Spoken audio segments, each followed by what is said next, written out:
A little tardy, but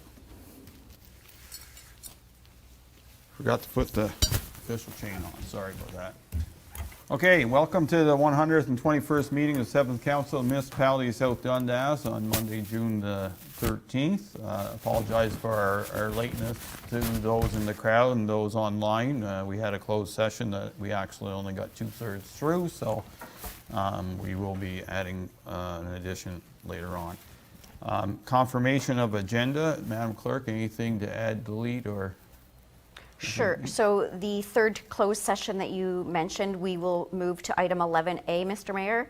And item 10D, the draft land lease agreement for the Iroquois Lawn Bowling Club, will be postponed to the June 27th meeting. Okay, so noted. Is there any additions, deletions, or amendments from any member of council this evening? Seeing none, is there any disclosure of pecuniary interest and general nature thereof this evening? Seeing none again, the adoption of minutes of the regular meeting for May 24th of 2022. Moved by Deputy Mayor Gardner, seconded by Councillor Mellon, that the minutes of the 100th and 20th regular and in-camera meetings of council be adopted as circulated. Any discussion on the minutes? Seeing none, all heard the motion. Those in favor? Opposed, if any, motion carries.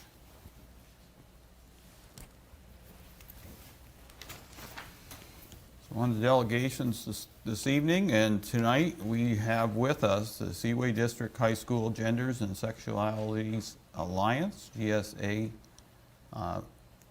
with a request for a Pride crosswalk at Seaway and Village Faircloth. So welcome to everyone here that is part of this delegation, and for those who are going to present, please give us your name and go from there. Thank you, Mr. Mayor. So my name is Ishla Ali, and beside me I have Teacher Liaison for GSA, Sarah Ball. We are honored to be here tonight. So to begin, good evening, everyone. I'm here on behalf of Seaway District High School's Gender and Sexuality Alliance for a proposal for a Pride crosswalk. I would like to take the time in advance to thank you for your consideration for this presentation and for allowing us to be here tonight. So first and foremost, introductions are quite important. So my name is Ishla Ali, and I am a student at Seaway District High School. But in addition to that, I am a student trustee for the Upper Canada Board of Education, the UCDSB Student Senate Vice Chair, the Chair of the UCDSB Student Trustees Equity and Inclusion Committee, as well as Student Council Vice President. I am here on behalf of the Gender and Sexualities Alliance of Seaway District High School, which would like to put forth a proposal to increase equity and inclusion with South Dundas through the creation of a Pride crosswalk.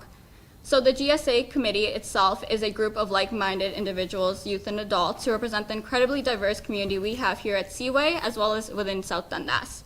So tonight we thank you for your presentation, allowing us to present.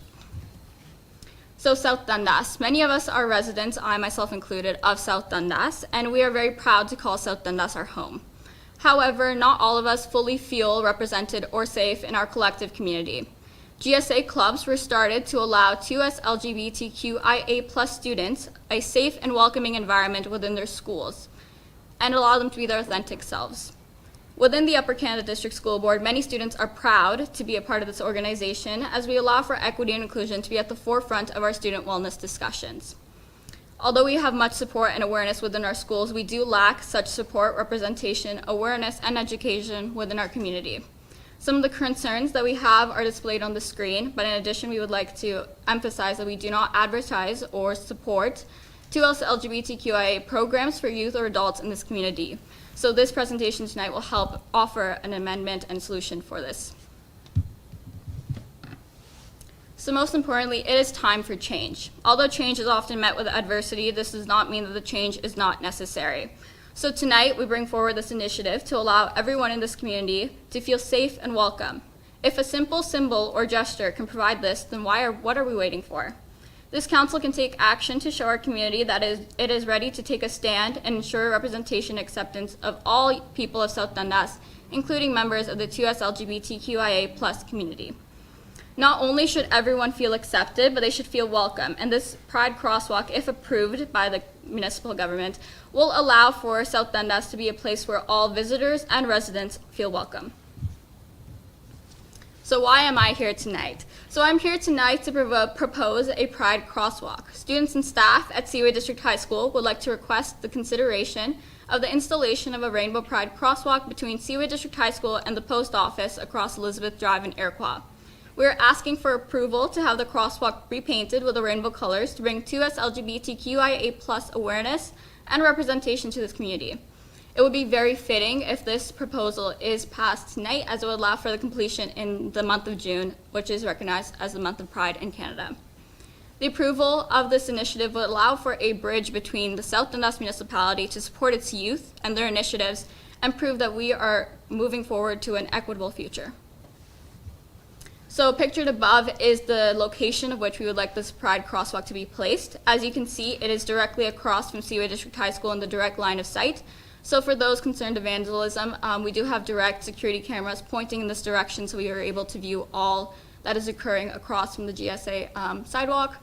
In addition, this would allow for our students who are proposing this initiative to feel like that their proposal is being regarded, and they can view their progress to allow for South Dundas to be a safe space. So speaking of safe spaces, the Upper Canada District School Board over the past years have placed much emphasis on equity and inclusion within our schools. Regarding this, one initiative that was brought up this year is a placement of safe space rainbow stickers on all interior and exterior doors of the school buildings within all our schools to show that we will not stand for any form of targeted harassment, bullying, or violence in this space. Tonight, I hold one of these stickers that we place within our schools.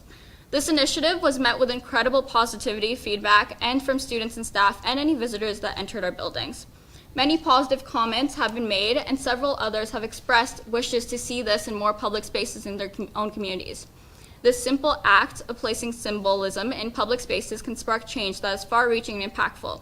This is very symbolic to the main initiative we're bringing tonight, as a small change such as a Pride crosswalk can allow for youth to feel accepted in their community and allow for a more equitable future.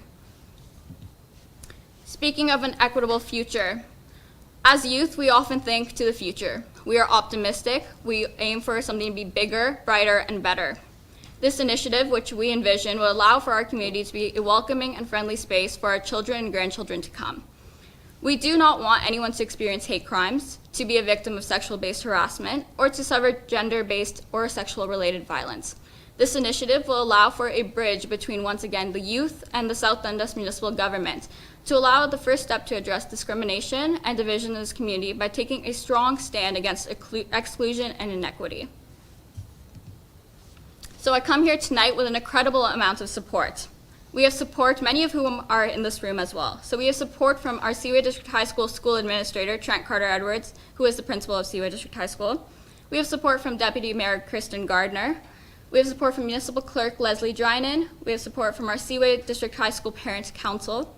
We have support from our Upper Canada District School Board Senior Administration, including Director of Education Ron Ferguson and Principal of Equity and Inclusion Dan McCrae. Furthermore, this initiative has the support of myself and my co-trustee Bradford Ward. I myself, once again, am a student trustee for the Board of Education, a student senate vice chair, and chair of the Student Trustees Equity and Inclusion Committee.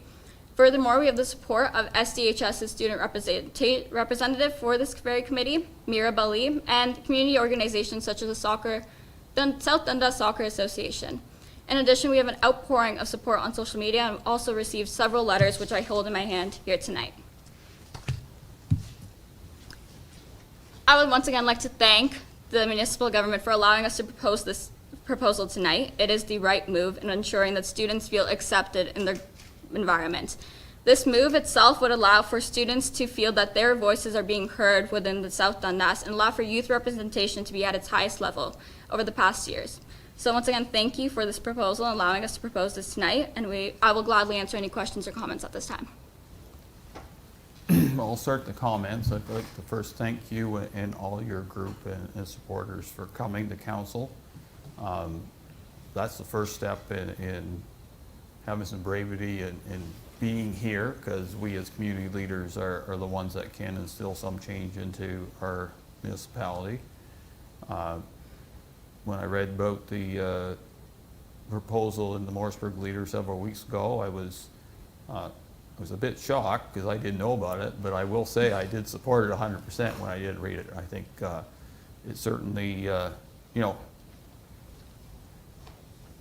the crosswalk wasn't there when I went to high school in Seaway. I went across it way too many times, and probably just as many times as Councillor Mellon did, because we had other business to attend at an establishment that was there. But I mean,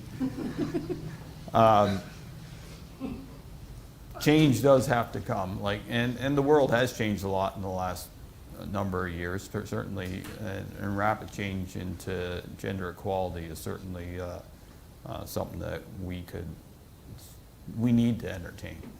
I know it's happened in other communities. We may not be as strong, but something like this certainly strengthens what we need to do in South Dundas. So that are my comments. I have a few technical questions after, but I'm sure we'll cross those bridges as we come. Deputy Mayor Gardner, apparently you support it, so we can just go on. Thanks, Mayor Byvelds. I want to thank you. It is hard. It shouldn't be as hard as it is to stand up for what you believe in, and sometimes it is, unfortunately, difficult. I don't know why I'm sure, but good for you and good for the youth. I've sat around this table for 4 years almost, and we throw out the why word quite frequently. We need to hear from our youth. We need to talk to our youth. We need to engage our youth. Why are our youth leaving our communities? Why are we doing this? Why are we doing that? And one of the reasons why I had absolutely no problem supporting it is the youth are speaking. So it's up to us to listen. And I think that we have difficult conversations all the time. And our community can choose to whether or not they decide this to be a divisive conversation. I'm hoping that our residents will look at it as something that our youth have requested, and not to get somber in it, but communities and community leaders need to understand that when people don't feel included, it actually can end in loss of life, so by suicide. So we need to, and I hear you loud and clear, and I thank you for the presentation tonight, and I thank the roughly 15 people that met with the clerk and I to sit and have that initial conversation. I know there were folks sitting in there that were shy and wondering how it was going to go, and these are difficult conversations. So hear you loud and clear.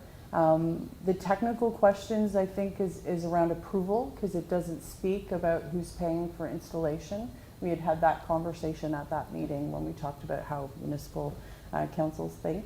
But I do support this, and I am hoping that our community, which is a fantastic community, will look at it for what it is, and it's our youth speaking to be included and to see that bright light of acceptance. So thank you. Want to go to Councillor Wells? Yeah, well, I want to thank you guys for coming. It was a very good presentation. I'm going to echo the words here. I'm in full support of it. I think it's everyone should feel safe, and times like over the last 30, 40 years has changed. Like, it's not like it was when we were in school and that. Like, we didn't feel afraid or something, but now, like, it's obviously it's an issue, and like Deputy Mayor says, the youth are speaking, so we're here to support stuff like that. And actually, I called a lady today at Prescott, this Lindsay lady, and they have a pride crosswalk up there. And my questions to you guys was, like, have you thought about like a maintenance plan? One of my questions was they had to set up a camera, because there's people, and I can't believe in this day and age that people are still the way they think about stuff. So that they go out and ruin something that you guys put a lot of pride into putting it out there, right? So like if you had like a maintenance plan, because they were saying up there they have to paint that once a year. If there's any vandalism, then they have to go out and paint it again. So like you guys, once you're done school, is there like a committee to continue and have you put in like a maintenance plan and all that, how to like keep this going? something to think about, and I'm sure, like, you guys are all bright students, you would figure, have something planned, so. But other than that, like, I'm fully for it. Just as far as the maintenance, and it comes down to the bottom line for paying for stuff too, because every council, they always think about the dollars, so. But other than that, I'm all for it, kids, it's a good thing, thank you. Any comments on, Yeah. on those? I'm sure you've thought of it, so go ahead. Absolutely. Thank you for the question. So in regards to the funding of this project, we would appreciate any support or funds, but we do not require them for the moving forward with this project. We will tap into Upper Canada District School Board funds to fully fund this project. However, any community donations are more than welcome. In regards to maintenance, we do have a direct surveillance camera across the school pointing at this very location. So we have direct line of contact to ensure vandalism. If it does occur, we are aware of it and we can move forward in a more positive direction.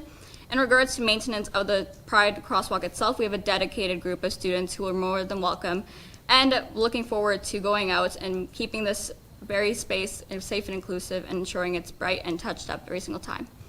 Because once moving forward with that, like if, I'm sure everything is going to go through, like we'll have to set up, because there'll be road closures and stuff like that to get it painted and stuff, so. Anyways, like I said, I'm sure you guys done your homework. Thank you. Councilor Lewis? First of all, I'd like to thank you for the presentation. It was an excellent one. And I do support you 110%. You have to understand, people are people. And that's where I'm going to leave it. You got to understand people, and some people, they don't think, you know. And besides, you are the next generation. We are, Councillor Mellon, Mayor Bybels, Councillor Lewis, we're the dinosaurs. I was in Seaway District High School when they hung the flag. Things really haven't changed since the 70s, girls. Maybe a little fresh paint, but everything looked like I was going to my first day of high school. But I don't have any questions for you. I do support you and how to stand up to the plate. Councilor Mellon? Thank you, Mayor Bybels, and thank you for coming out today. I mean, I think it really takes courage and foresight on your part and your group's part, because we live in a prominent rural community and we have mindsets that have been entrenched in us, and it's time that those mindsets have to be changed. And this is a step, I think, in breaking down those barriers and communicating the importance of everybody's rights. And I think this is a phenomenal first step. Let's face it, it's going to be a first step, and there's going to be hurdles in your road, but I'm hoping you will prevail and stay with it. And I want to thank you, actually, and all the young people that have come to council here and come to the community and have had the guts to speak up and say, okay, this is what we want. Because it takes something a little extra to do that. Like, I mean, come to a bunch of oldies like us, and express your views. And that's the important part, is for the youth to step out there and to let us know and let the community, let the adults in the community know that you want change, and this is how we're going to start the change. So kudos for you for coming out here tonight and doing what you're doing. As far as I'm concerned, if we could get enough street lights out there tonight, we could paint it tonight.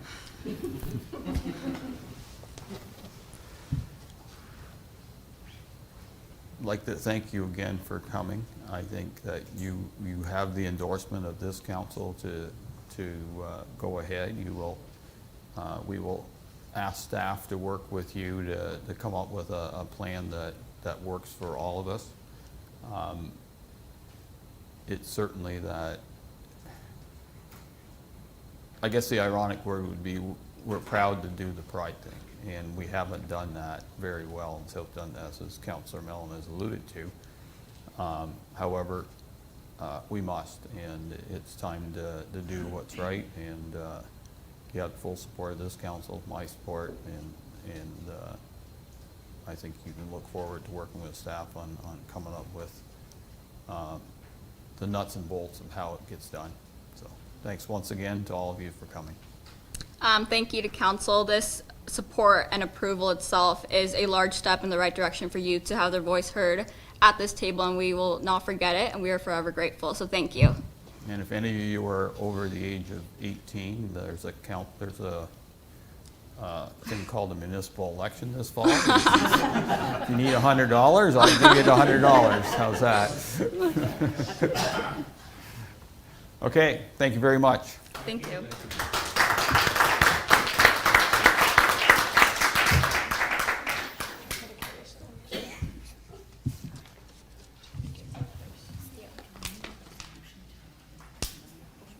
No, we just give direction. We just basically, I'll ask the clerk.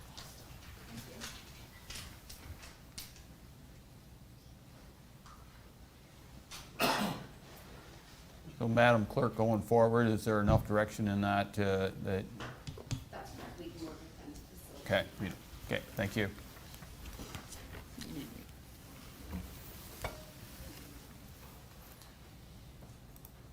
So with that, we'll move on to the meat and potatoes after a very good presentation. Action request ES 2022-12, landfill fees and hours of operation. Moved by Councillor Wells, seconded by Councillor Mellon, that the Council of the Municipality of South Dundas approve the proposed landfill fees and revised hours of operations as presented, and that the necessary bylaw to enact the changes be presented at the June 27th regular meeting. Welcome, Jeff, back to our council. Not your usual position, but we certainly appreciate your insight.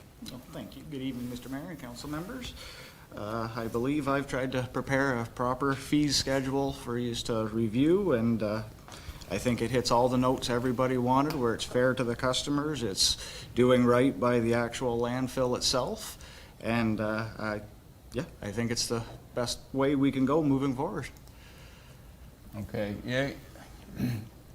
Perhaps a better explanation on the hours of service and why you want to change that too, please.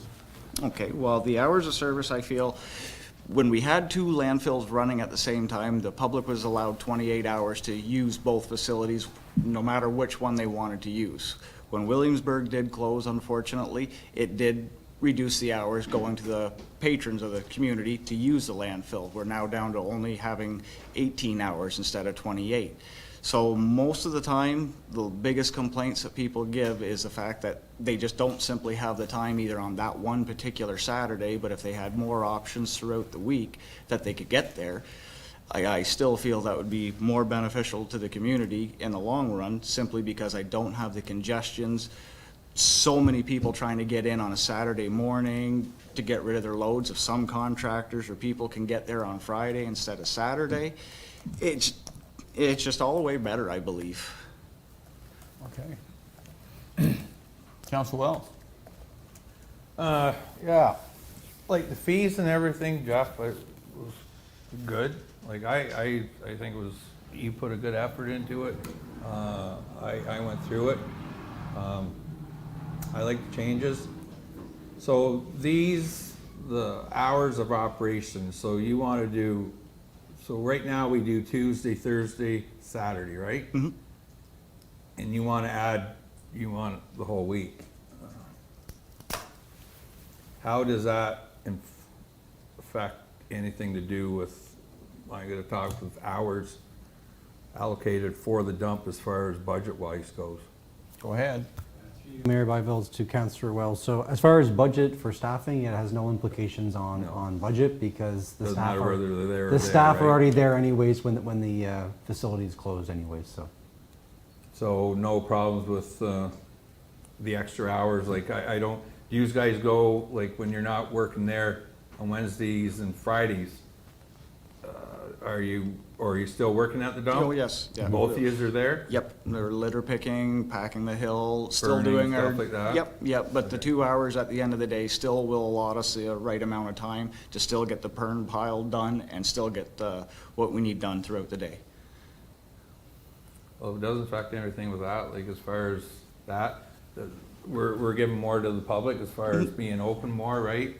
So, and it will relieve you guys from the congestion of, Saturday they're morning. like, you got 2 days, right? And one Saturday, and you get, sometimes, I've been there, you get overwhelmed.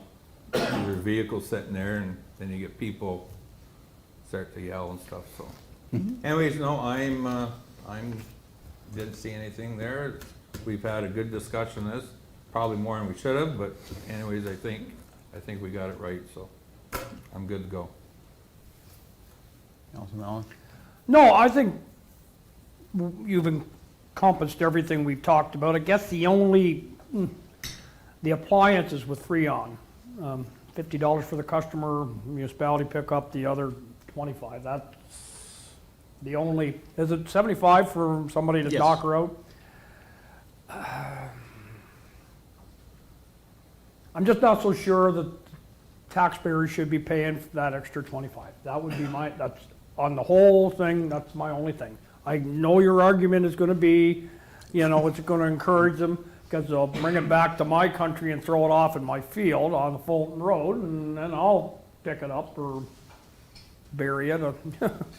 Yeah, so, but that's my only, and I'm not gonna die on that hill, but the $25 that the municipality would pay would be my only drawback on the whole thing. Okay, fair enough. Councilor Lewis? Jeff, I love it. Oh, thank you. I love it. And I can't remember if it was 2 or 3 years ago, we talked about having longer hours at the dump. And I really enjoyed it whenever I seen that. And just to touch on Councillor Mellon's refrigerator, I'd rather pay the $25 of the taxpayers' money than sending 2 employees out to get it out of the ditch. In the long run, we're saving money. But no, I love it, and we're being fair to the taxpayers. So, great job. Thank you. Mayor? Mayor. Jeff, I think this is fabulous. It's a very good example of going to the people that are the experts at where it's happening, right? You gave us feedback that it should be in practice, actually. Whenever we have these discussions, we should be using our staff in more constructive way to have Jeff you've set the bar really high, because this is a fantastic report. But it really speaks, you're the expert there. Why would we have discussions and circle around? So I think this is fabulous. I agree with the fridge. I mean, the only notes I had was, if you could track it for us, just to see what the uptake is, to see if it's a worthwhile endeavor, or you know what I mean, that type of thing. If you can. I know you guys are busy, and I do love the extension of hours. That's been one of the things that folks have contacted me about, is the fact that it was just too restrictive, and having a longer time on Saturday too is really good. So thanks, Jeff. Okay, so I'm the one that says Saturday doesn't need to be 8 to 4. You totally disagree with me on that? It's hard to really say exactly how you can depict on who's gonna come in when. There are some weekends where we're right busy right through till 4 o'clock, and there's other weekends where the last person we see is at noon. It's very hard to judge, but I do feel giving people the entire day for Saturday right till 4, because some people still do work on Saturday and they work till 1, 2 o'clock, and that might be the only day they can get there. I don't feel there's any problem working till 4 o'clock and allowing the customers in till that time. Okay, fair enough, good explanation. So, question to the CEO and Treasury is, all Jeff's work, makes a lot of logical sense. Does it work math-wise from where we were to where we're going? Well, we had this fee schedule that was significantly different than this. Will this bring us in enough dollars to make the switch work? Go ahead, Sean. Historically, Mr. Mayor, what's happened is we've just tried to react when we're setting the budget revenue-wise to what's happened in the last year or the previous, or now the previous 4 years. There's been a number of fluctuations over the last few years. I think this will actually bring us closer to our budget number. I'm not convinced we're gonna hit it, but I think these adjustments will bring us closer to hitting our $173 ticket fee budget. Okay, that's what I need to hear, thank you. Okay,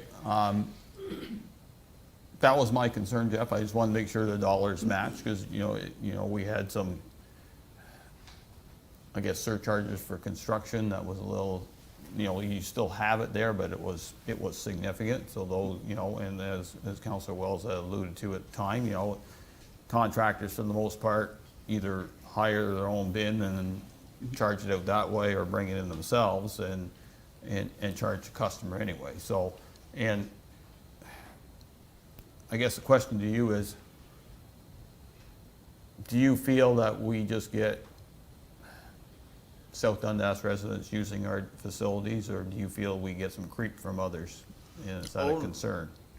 Actually, Mr. Mayor, most of our customers all do come from this township. There's a few contractors that do come from outside the township. However, they show proof of the work that they are doing in the town itself. So say a contractor from Cardinal was doing a job in Morrisburg, he certainly gives me the address of the approved place that he's going, and if phone calls have to be made, phone calls have to be made. But no, everyone that comes in here, and the majority of the garbage that does come in is from this township.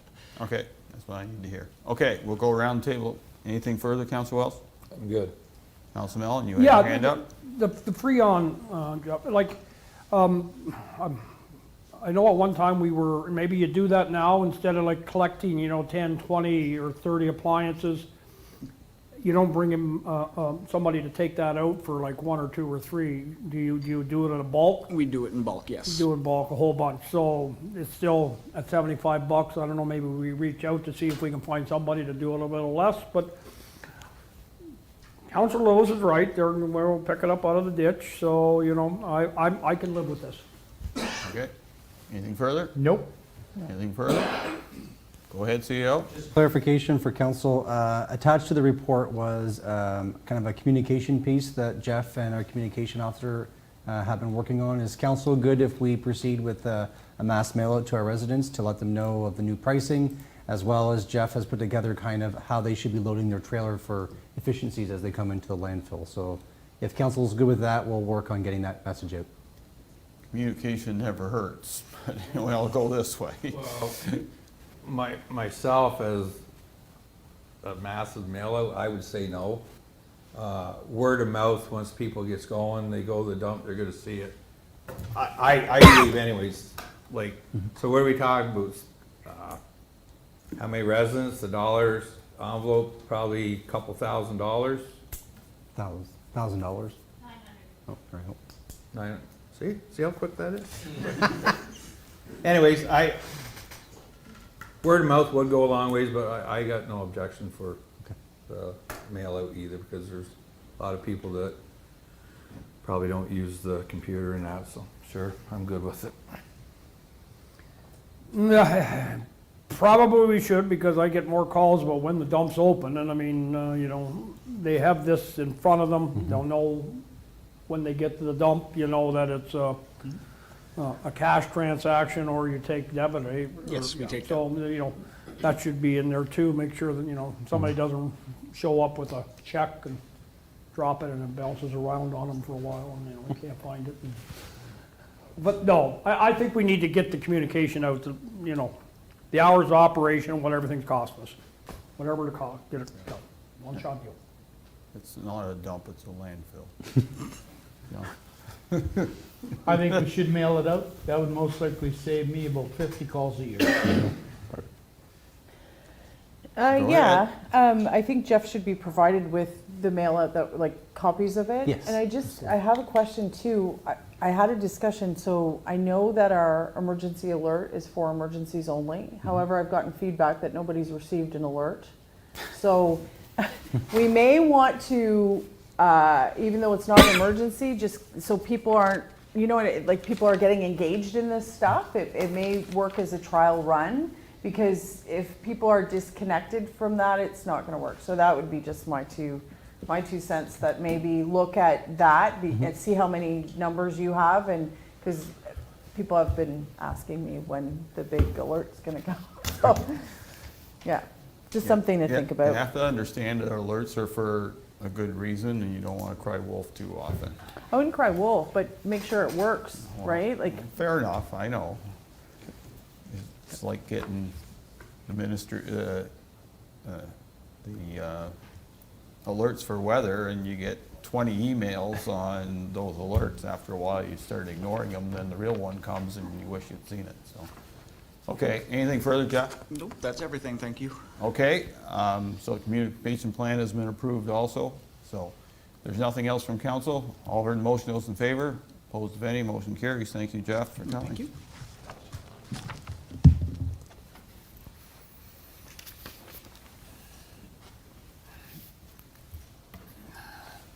Next action request, WW 2022-02, draft bulk water taking policy. Moved by Deputy Mayor Gardner, seconded by Councillor Lewis, that the Council of the Municipality of South Dundas approve Policy 7-6, bulk water sale as presented, and authorize staff to proceed with implementation, and that the clerk be authorized to prepare the necessary bylaw for the June 27th regular meeting. Dennis, welcome. Thank you, Mayor and Council. So in the past, I've had some issues with bulk water taking at the water plant. The issues are that if there's too many trucks that come in at once, the clear wells will go low, and then we get into a CT factor. And so by putting this policy in place, it would ensure that we'd have enough water in our clear wells for emergency services, water breaks. It's a policy that we need to get in place and to ensure the safety of the town for water. So if you have any questions on the policy, I'd be glad to answer any of them. So, question, I think, just for information for council, on average, how many customers do you have right now? I know of one that has contacted me and started this process, but do you have Well, more, in the past, there's probably about 6 or 7, but since the water towers have got refurbished or rehabilitated, a lot of them haven't come back because they're waiting for this policy to come in place, and so I'm just waiting to put this in place there now. okay, so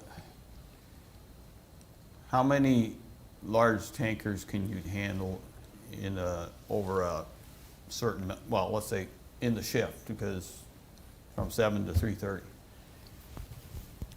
It really is hard to tell, like exactly on that, because it depends how much water is being used in the town, or, you know, if there's a water break that happens to happen during that day. But with the policy that I put in place, they're to call me or to send an email to myself or the water plant 24 hours in advance. And if I have an issue with it, I would respond to them saying you can't take it today, or most of the time they're going to be able to take it. There's not going to be any issue. What happens is someone will come in with like a truck, take water, and then there's another one coming in, and there's another one coming in then that's when we get in trouble, and then all of a sudden there's a fire, and then that's when our clear wells go down, and it's scary, because then we get into CT factor, then you can only run one pump at the water plant. So there's issues that you got to protect yourself at the water plant, and to make sure that, you know, we have enough water in the clear well. So to answer your question, it's really hard to tell. If I gave you a number, I said 3, that might be, 3 might be fine on a day if there's nobody taking water. You know what I mean? Okay, I just want that information. I might have questions after. Go ahead, Deputy Mayor. no, I think if you're saying this will combat that, and I know you've got the email sent now for the request and that type of thing, and you're going to control it obviously on your end. No, I'm good with it. Councilor Lewis? No, I have no questions. I read the policy and it all looks good to me. And besides, they shouldn't be really giving you 24-hour notice if they're coming for water. Then you know what's going on. Thank you. Councilor Mallon? I think it's a good idea to let the man in charge, let him be able to regulate and have some policy behind him as to when, if he has to turn somebody away, we have the policy there. And, come tomorrow. Instead of 4 coming in on Tuesday, they can spread it out. I have no problem. Drive on. Council Wells? No, I trust Dennis, what he's saying about it. Actually, him and I did a little talking about this. The only question was about your rates you got set up here.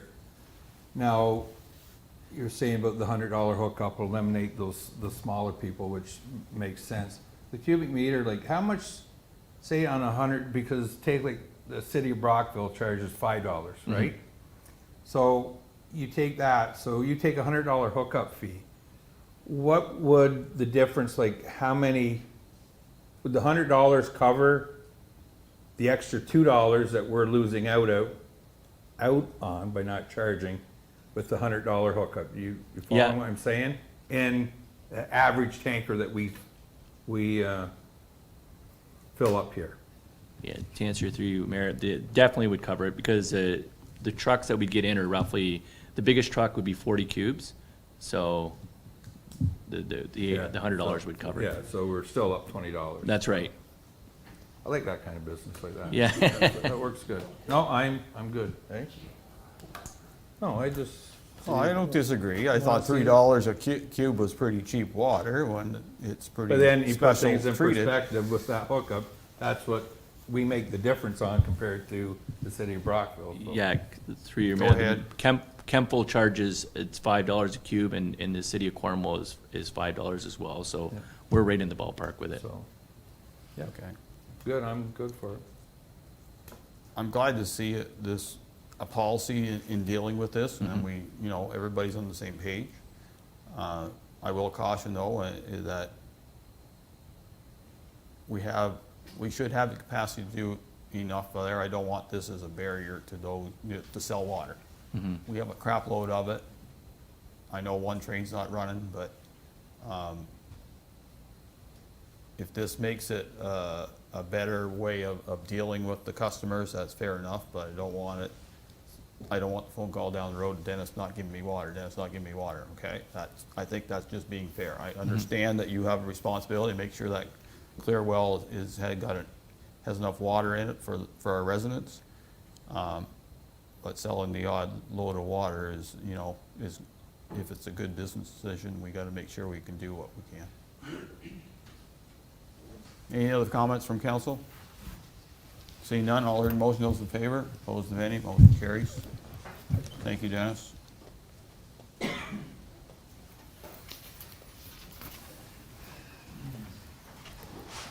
Next one, PE 2022-12, road closure and encroachment agreement for 3535 Bank Street.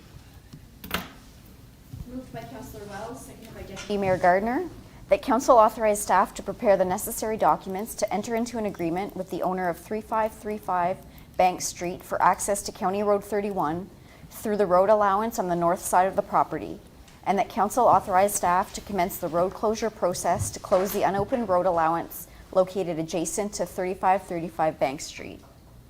Peter, welcome. Thank you, Mayor and Council.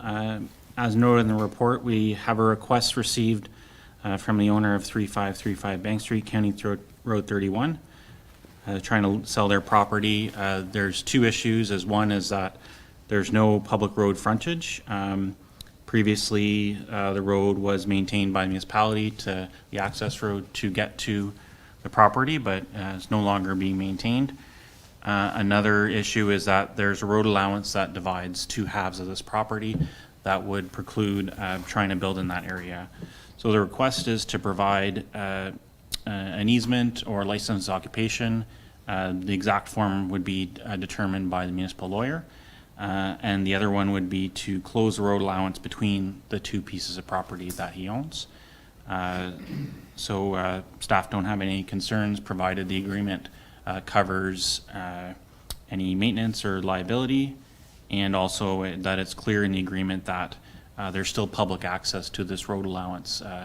It could be used by a driveway to get to County Road 31, but there's several other landowners who use it as well, so the owner could use it for their house, but they can't block it off for anyone else. So that's our report, and we're recommending council proceed. Okay, for those who need a little bit of history lesson, that is the antique County Road or Highway 31 that you see on that map. Those two pieces, and it used to bisect that other piece too. So there's 3 eras of 31 sitting there in front of you in the map, so. Peter, as we discussed earlier, my biggest concern was public access to that road allowance, because it is used by agriculturalists up that road. So would it be registered on title? Yes, we'd work with the lawyer to have something. I guess there's 2 reasons for that, both for protection of the municipality and for the owner, that whenever they want to sell, they have that agreement that's registered, that's going to stay with the property and not have to apply to council every time for a driveway, so. Okay, yes, well, we- that's fair enough. I'd rather have a good agreement as long as the current property owner and future property owners recognize that road allowance is used by others that need access to that property, and perhaps others that just use it as an old road allowance to drive through. It's fairly well maintained by those who run it, so. Okay, Councilor Welsh. Yeah, I have no issues with that. And reading in the report there was no, like, none of the landowners are gonna be landlocked, so that's the main thing, because if you get in that, then you gotta go into easements and all that stuff, so this, I'm good with, and this way, it gives the property owner a chance to sell some property, so it's all good with me. Councilor Mellon? My one question, you've answered it or asked it and it's been answered. I guess the only other red flag I might want to throw up here is the maintenance of that road allowance. If we're not going to maintain it and the new property owner,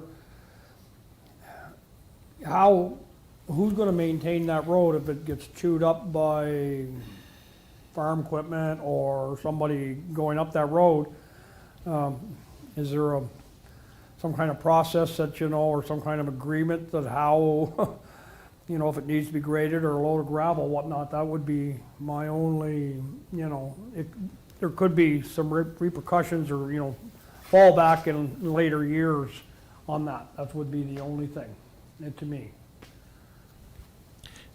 We would definitely try and tackle that through the agreement and through the municipal solicitor. That's definitely something that we want to have hammered out, so that if someone's dragging some farm equipment and damages any gravel that's been put on by the landowner, that at the same time it is a public highway, so anyone damaging a public highway could be, if the municipality could find out who did it, you could always go after someone like that as well. So there'd be either from the municipality's end, from someone doing damage, or we can work on the wording in the contract as well. So I think there'd be 2 ways to address that. It just could save some conflict down the road, I don't want to pay for, the load of stone that might be needed, and that's the only thing, that's the only red flag I can see in this. The agreement will cover, access to it, and then just the maintenance of it, because it won't be our maintenance, but it'll eventually come back at us. They'll be, screaming at us. Councilor Lewis? That was the same question that I was gonna ask. I have no issue with this agreement, but it would be nice to be noted in that somebody takes care of the maintenance of that road once it's open, and not the municipality. That part will definitely be clear. Municipalities no responsibility for maintenance. It's not an opened roadway. Thank you Just very be much. just be like the current situation, except a private landowner would be granted the right to, Yep. with consultation municipality, to make improvements. Okay, thank you. Yeah, those were my 2 questions, was maintenance and the title registration, so we're good. Okay, will that agreement come back to council via bylaw? Yes. Okay, so if we see any flags in it at that time, but I think we've addressed everything we thought we could think of today, so. Anything further? Okay, all heard the motion, those in favor, opposed, if any, motion carries.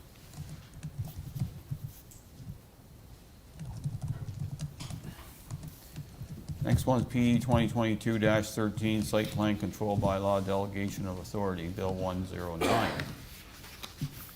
Moved by Councillor Lewis, seconded by Councillor Mellon, that the Council of the Municipality of South Dundas accept report PE 2022-13 and that the bylaw to repeal bylaw number 2021-46 and to designate the municipality of South Dundas as a site plan control area be brought forward for approval at the June 27th regular meeting. Peter? Thank you, Mayor and Council. So as Council knows, site plan control is used to regulate commercial, industrial, institutional, multi-res development all across Ontario to make sure it's following township standard or municipality standards and addressing traffic. The province has changed the legislation and required every municipality to delegate the authority to approve site plans to staff. So in this bylaw, we're recommending it be delegated to the CAO, and they can further assign that power as well. If the municipality does not do it, then council will not have the ability to approve site plans as of July 1st, 2022. There's two other changes we made to the bylaw is the off-site works. I think there was some inconsistency with the site plan standards and the recommendations from the township, the municipality's lawyer. So instead of having 10% for on-site and 100% for off-site, the recommendation was to have just 50% for everything in order to give them an incentive to complete the on-site works as well. And there were a couple of typos as well that were adjusted, and they're highlighted in the draft bylaw. Okay. Mayor, comments, questions, concerns? No, I mean, we'll need to be able to do this in July, so I didn't see anything in it. Are we comfortable, CAO Garrity, that if you don't have the time to do this, that there's a staff member that can take it on your behalf? Yeah, so through you, Mayor Byvelds, to Deputy Mayor Gardner. So we do have a review development team that we do occasionally use throughout any developments. So we would still utilize the development team for expertise, Perfect. as well as rely heavily on our planner as well to make sure everything is. Excellent. Yeah. Thank you, Mayor. Council Lewis? No questions. Council Mellon? No, I'm good. Council Wells? Yeah, the only question I got is going from the 10% to 50% when you're paying for the site plan. So the 50% is based on if say the company that bought a piece of land and they're halfway through and they quit doing it, we use that money to complete the project. Is that correct? That's correct, yeah. So depending on the size of the company, because I'll tell you, I'm just talking through experience, because when I did one piece of property I own, and it was the same thing, it was 10% of the site plan down. It wasn't bad on my part, but it's sometimes if the people don't incorporate, or the company doesn't incorporate it, like, are we gonna take that as, like, say 50% down? Can it be as much as like a bond? Or is it gonna be, because it doesn't state in here whether it's gonna be a certified check or it's gotta be a bank draft or something, because like when you're putting 50% down, you gotta have that, and you need cash flow, and you got 50% of the whole project tied up in a bank draft, you could scare business away here.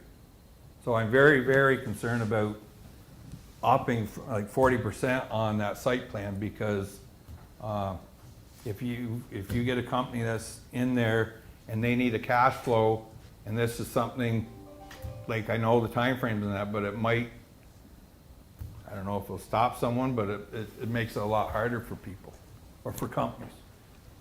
And I'm just going through experience. That's why I brought it up.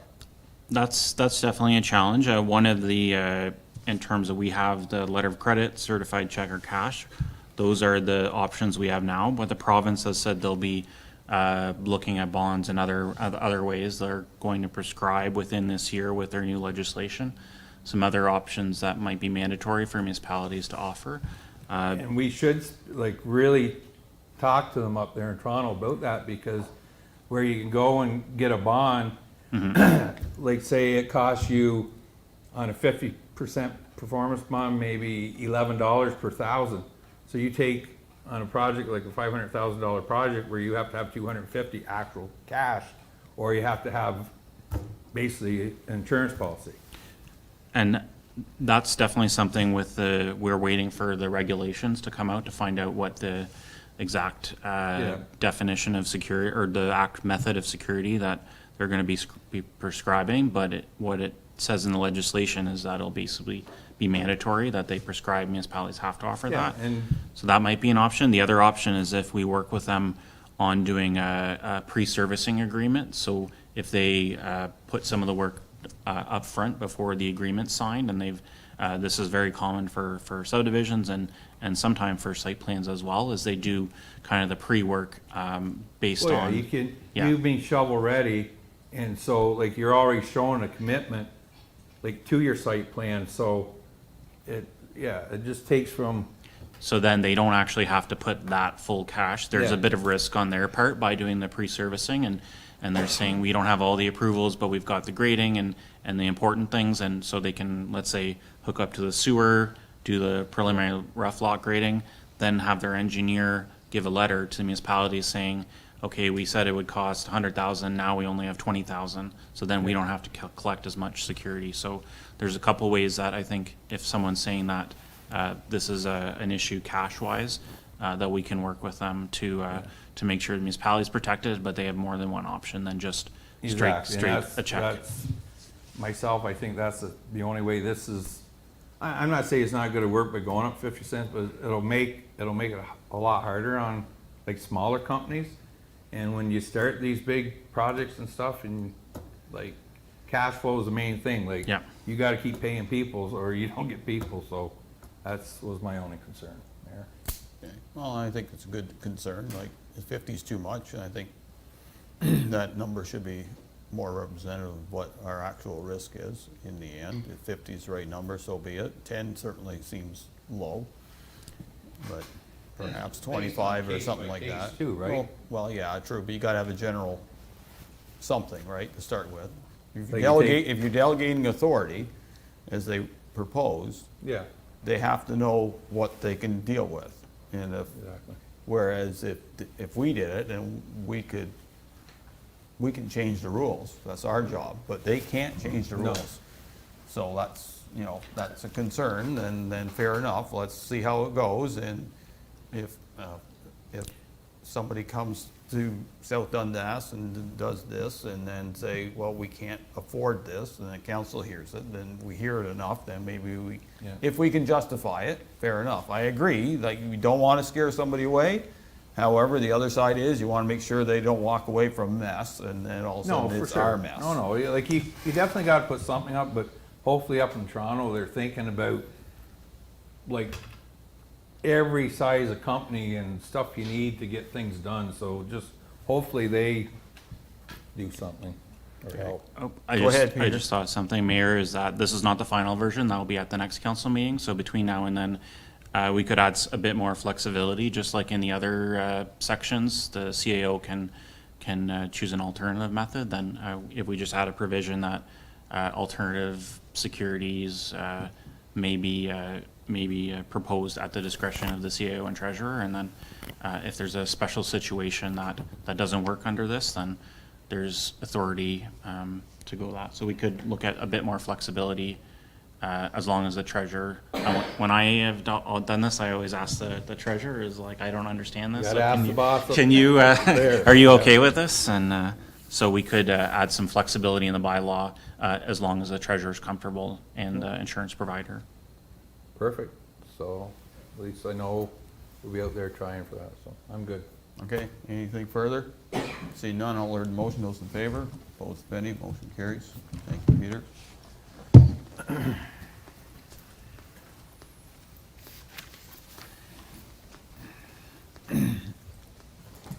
Next one is ED 2022-05, Morseburg Roundabout signage. Moved by Councillor Lewis, seconded by Deputy Mayor Gardner, that the Council of the Municipality of South Dundas approve the purchase and installation of a Morseburg sign on the north side of the roundabout at County Road Number 2 and County Road Number 31 at a cost of $6,400 plus HST to be funded as outlined in Report ED 2022-05. Bob, welcome. Good evening, Mayor and Council. You have before you a report for an additional Morrisburg sign on the north face of the roundabout at County Road 31 and County Road 2. At the last council meeting on May 25th, council had indicated its desire to have a Morrisburg sign installed on the north face and asked staff if they would come back with a cost to produce and install that sign and how the signage could be financed. So we reached out, I reached out to the counties and was provided the name of the supplier that actually built the sign and installed the sign. Contacted them and got the quote, again, $6,400 plus HST.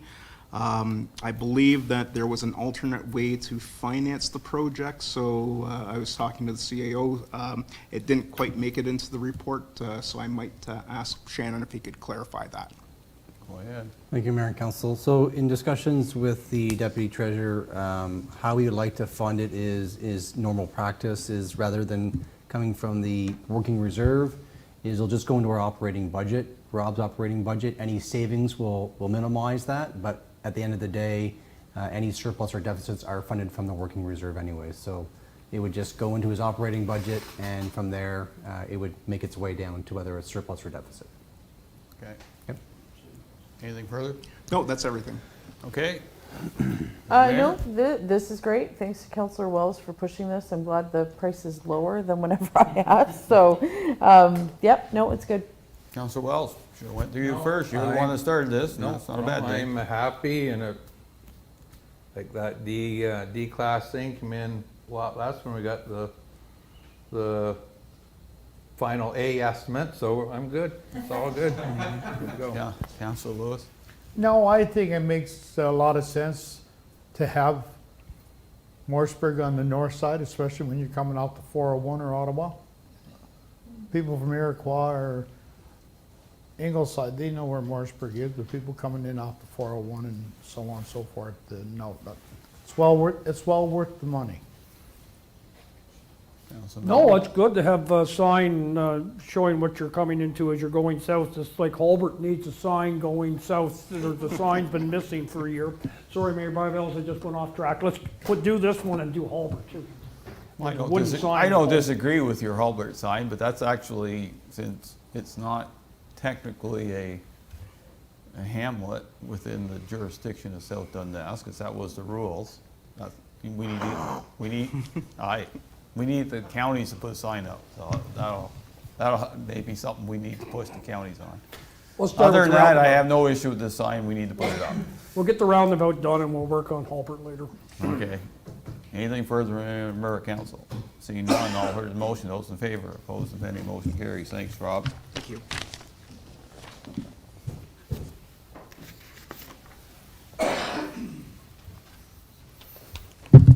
Next one, PE 2022-14, fuel surcharge Morrisburg scope change. Moved by Councillor Mellon, seconded by Councillor Wells, that Council approve report PE 2022-14 to approve a change in scope and apply a fuel surcharge for grass cutting services as requested from Superior Group. David, welcome. Good evening, Mayor and Council. So in front of you tonight is a report. I met with a contractor as we started grass cutting season this year, and he brought to my attention some concerns he had with rising fuel prices and the difficulty that he was going to have within his second year of his contract this year. It is a 2-year contract, so he's in the second year of it, so it'll be ending at the end of this year. We didn't quite get the formal request in May before the last council meeting, so it's here tonight. There's sort of two parts to the request. There's a bunch of scope change. Some of the stuff that he bid on 2 years ago has changed significantly between now and then, whether it be the streetscape project where you drive through Morrisburg and it looks completely different than it did 2 years ago, or both the waterfronts are the other two big ones where we're installing signs and airplane parking and more trees. And we just completed all the pathways as well in Morrisburg. Sort of changing his scope there and greatly increasing his time. And then obviously the second half of it is the fuel surcharge. Obviously everybody here is aware that inflation in fuel is pushing many small businesses to the max here. So this is, the local contractors here has been pushed out. As he indicated, there's been a 63% increase in his gasoline price, 83% increase in his diesel so far compared to the average that he paid last year. So he's requested a 32% fuel surcharge.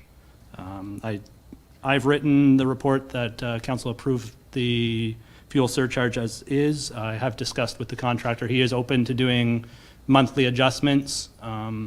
I wrote it that we approve it, just the 32% fuel surcharge, and maybe not do the monthly updates more in, if we go and sit down with them every single month and gas prices continue to increase, then in good faith, obviously the fuel surcharge would go up, and vice versa if it goes down. I think we should probably just lock in at the 32%. If gas prices continue to increase, he has to make the formal request. If gas prices go down, staff and the municipality can make the formal request to him to reduce the fuel surcharge, vice versa, rather than just having the monthly meeting that goes with it. Everything else is outlined in the price changes there, so I'm happy to answer any questions that you guys might have. Councilor Wells. Yeah, I did a little math on this, and like I said, we just went through this with our roadside where a guy walked away, and we said if he would have came to the table, we would talk. And I'm sitting here, I'm here to talk with this group here. The only, like, I was going over their numbers, like the whole contract overall, if I'm doing my math, is a 52% increase. Based on the 28,000 or something, 28,128 for the season. So put that in perspective is $2,163 per cut.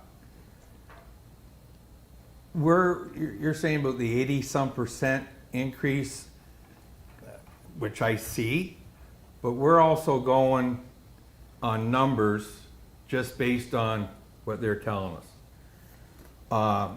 To have a 52% increase from one year to the next, even though we did add some, like last year, that the airport thing was there last year. It was put in last spring. So, well, it was done last spring. What are you talking about, Councilor Wells? Well, he's talking about where what John Ross did for the campground thing, where the airport, the parking, that was put in last year, not during the spring. Well, it was put in last year though. But it was toward the end of the year. Oh. Anyways, I'm willing to work, but not at not the full price. Like, even though fuel cost goes up, you got to give and take. Like, it doesn't matter my business or mowing business or anything. Like farming, there's fuel costs. So I'm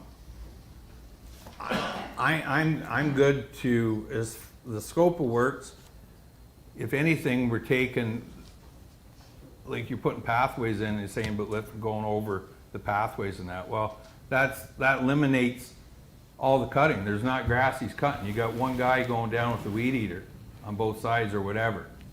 So I think it's too much of an ask.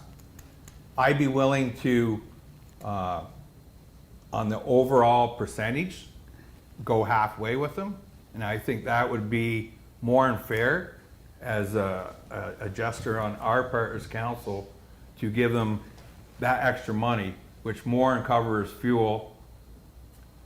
So I think it's too much myself, even based on the price from fuel last spring or last time this year to now. Okay. So But I got a few more things. I'm just gonna wait to. okay. So I'm good for now. Councilor Mellon.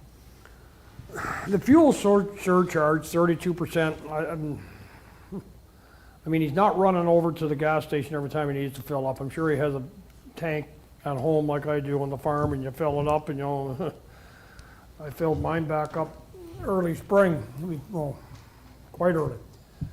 So, you know, yeah, fuel's gone up. It's the price, there's a scope of the change in the thing. Like, I mean, I have a little bit of an issue with some of them. I just know I don't see the need to, jump it, like the Airport Parkway, we're going up, considerable, some of them, like the Justice Building, current is 50, new price 150, double labor, double equipment, and more than double the time. What has changed at the Justice Building?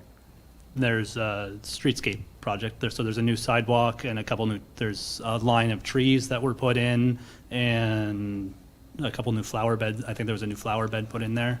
So basically it used to be he could just run his 8-foot mower through there. Now you're doing it all on his 60-inch and 48-inch mowers, and you have to get off afterwards and trim. Before it was an empty field. Now there's a bunch of fence lines in the way. I'm sure like Councilor Wells, I'm just not real comfortable with going, when you're bringing the fuel surcharge at 32% and then there's a change in the scope of work. I'm willing to work with them, and I can fully sympathize with the fact that I'm glad he brought this to us, but I think it's a little bit,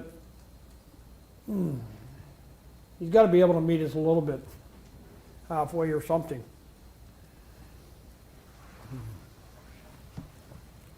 Councilor Lewis.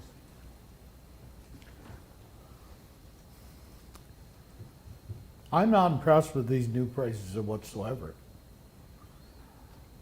The fuel price charge, 32%. Section A went from $230 to $822.40. And it just goes on and on. I think what he wants to put the fuel price up 32%, I don't think it would cost him 32% more in grass cutting to the new cuts.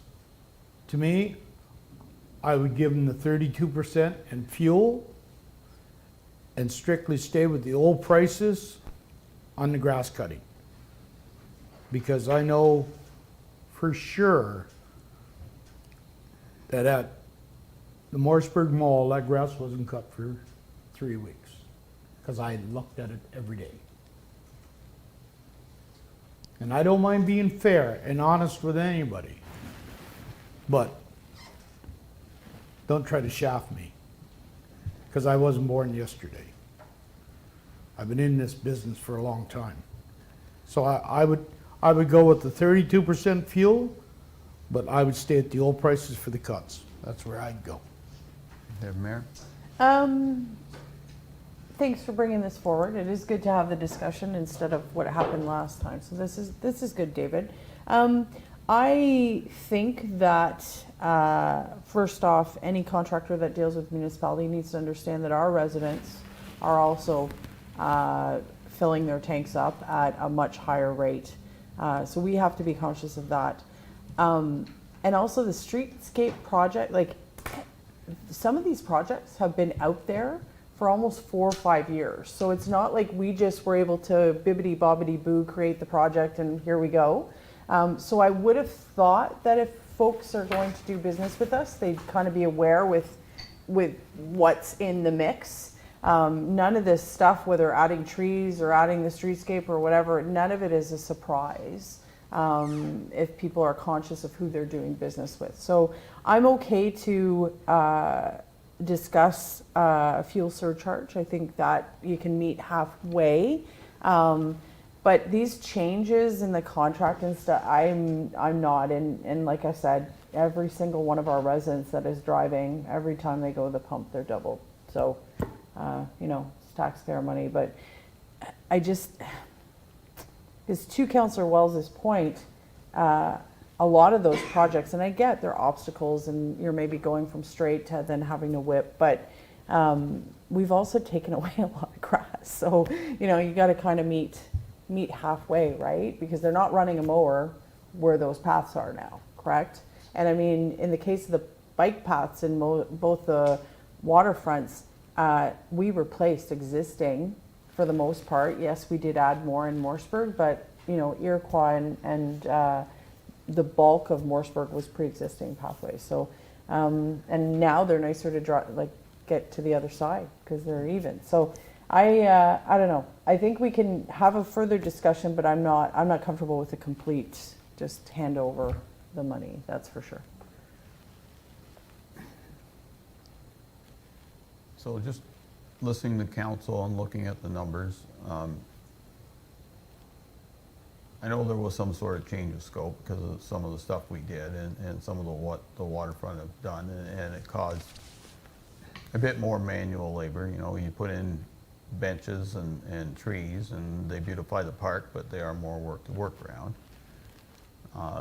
Yeah, your fence row analogy does work. I know what, they're different, but they're not, there's pluses and minuses to it. So, you know, fair enough. I'd meet them halfway on the new price. I wouldn't go any more. On fuel surcharge, just doing some rough calculation, being in the trucking business and on a very small basis, and knowing where the prices went from where they were last year to where they are now in the business end of it. 32 is a bit high. That would cover some more increases going down the road, I'm sure of that.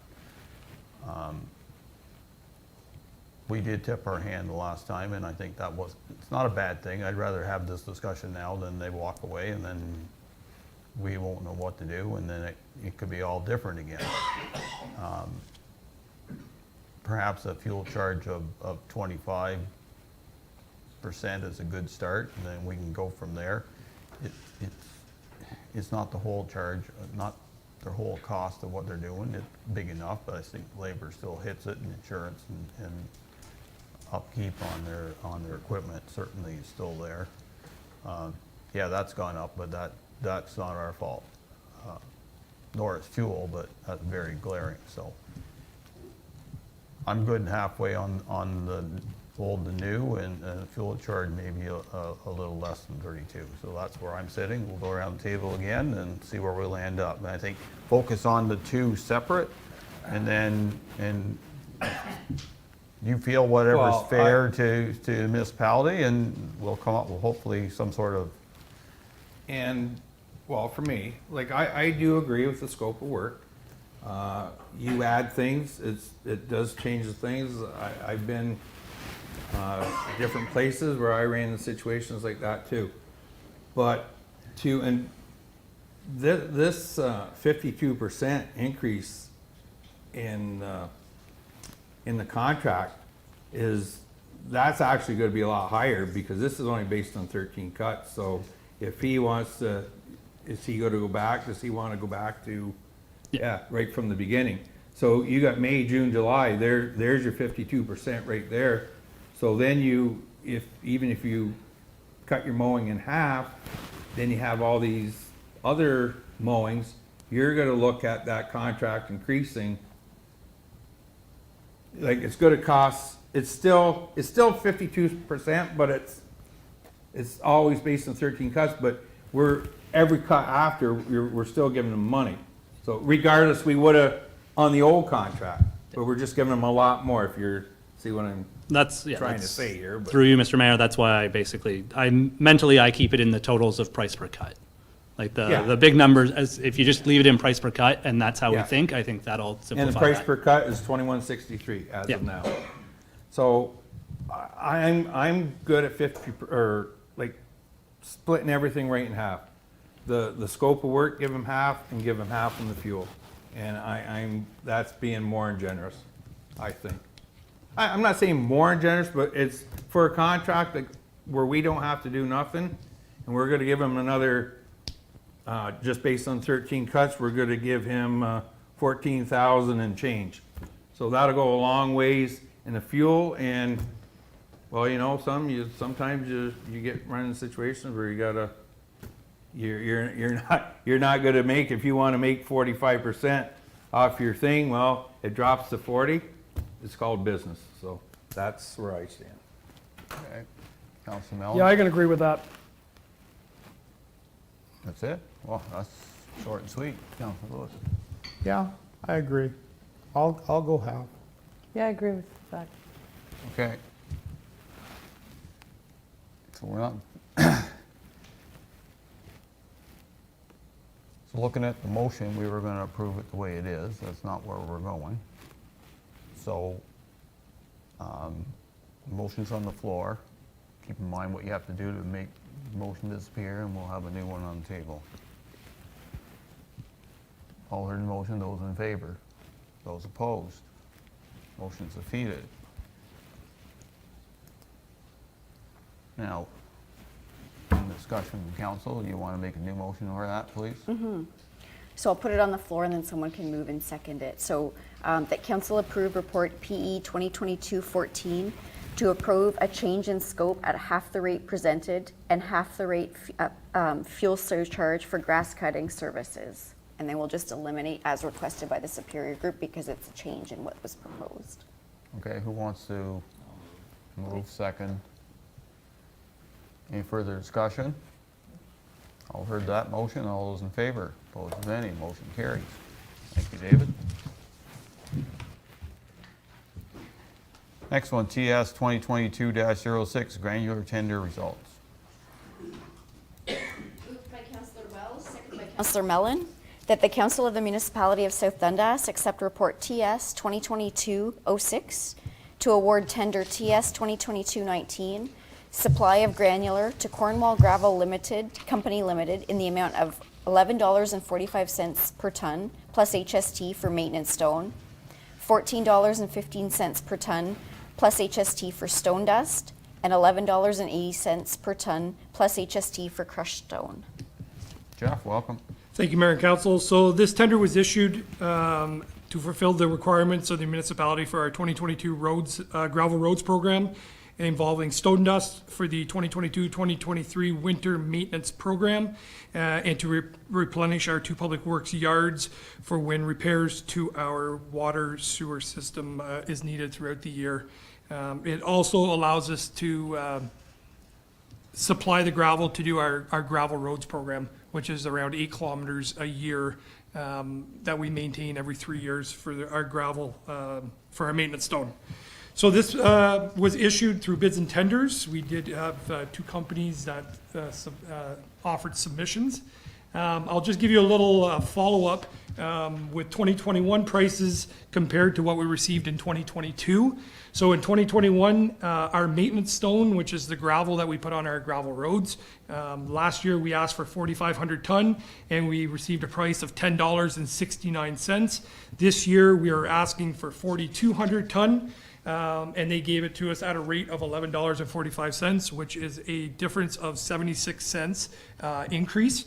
With our stone dust in 2021, we had a very good year where we didn't apply much product to the roadway due to weather events. We filled our 2 public works yards asking for 2,400 ton at a cost of $13.35. This year, we issued the same tender and to replenish the 2 yards due to more weather events this year. We're looking at $14.15 per ton for stone dust. That equates to 80 cents difference from 2021 to this year. And then our stockpiling that we do with in working with the water and wastewater department, we ask for 1,000 ton, which is 500 ton placed in Morrisburg at the Public Works Yard, and 500 ton placed at my Matilda garage, so that when there's water breaks in Iroquois, we have gravel readily available in the wintertime. In 2021, we received pricing of $11.69, and this year we received pricing at $11.80. So that's a difference of 11 cents. We do not have to haul any of that stone when it comes in. That is all through, this year would be Cornwall Gravel who offered the pricing. So that's a little follow-up to this tender. I can answer any questions which you may have at this time. Yeah, a very concise report, Jeff. Are there any comments, questions, or concerns on that? I didn't think so. David Brown didn't want to come out and play this year. That happens. If there's nothing further, all heard the motion, those in favor, opposed, if any, motion carries. Thank you.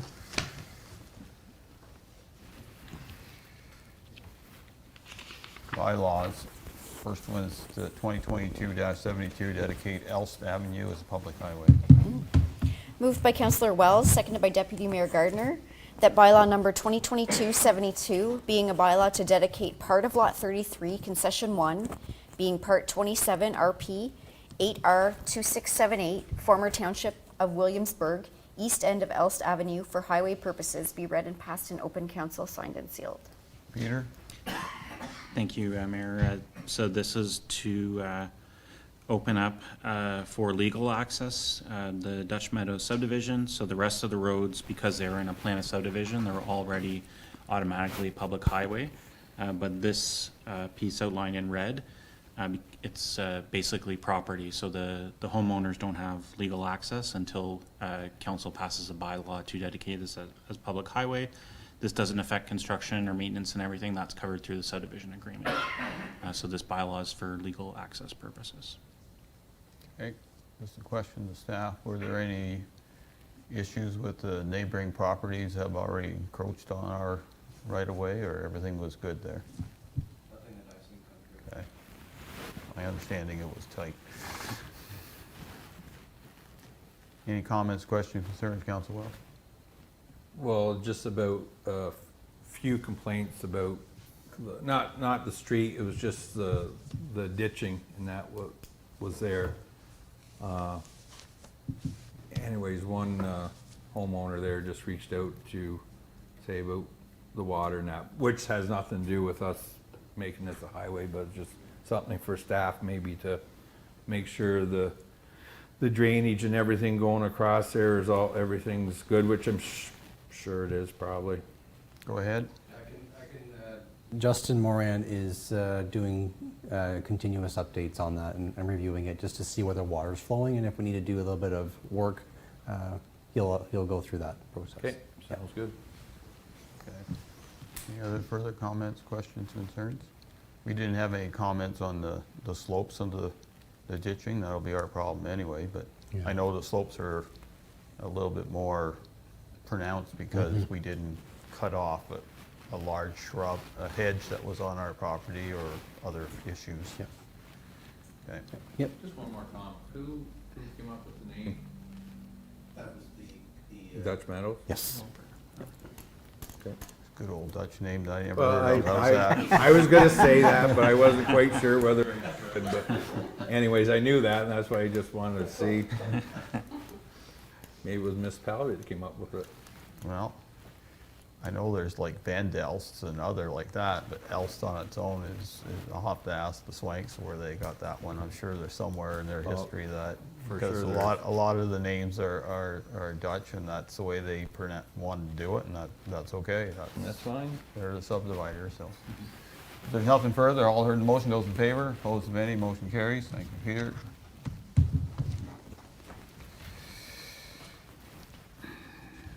(2022-73) Infrastructure Ontario Loan Taylor Road Bridge Project. Moved by Councillor Mellon, seconded by Councillor Lewis, that bylaw number 2022-73, being a bylaw to authorize the submission of an application to Ontario Infrastructure and Lands Corporation for the long-term financing of certain capital works of the Corporation of the Municipality of South Dundas, and to authorize the entering into a rate of offer letter agreement pursuant to which the municipality will issue debentures to OILC to be read and passed in open council, signed and sealed. Lachlan, welcome. Thank you, and through you, Mr. Mayor, this is just a follow-up to the staff report on May 9th, the direction you gave to me to apply. This is to get a resolution so that we can get the signatures. It gives permission to both the mayor through council decision and myself to sign for the documents. It is at that $432,212 that we had talked, which was half of the amount. And after that, we get the lawyers involved. There will be another bylaw to get it approved once all the rates come back, but this is the start to get that going. So in front of you tonight. Okay, any comments, questions, concerns? That doesn't lock the rate in until, okay, right on. This is the start of locking in the rate. Correct. And then when the rate's locked in, Lachlan will give me a call at 2 o'clock in the afternoon and said, by 3, you gotta be here. Please do not do that, because you may get ain't gonna happen, so let's plan that well. If there's no other thing, no further comments, questions, concerns, all heard in motion, those in favor, opposed if any, motion carries. Thank you.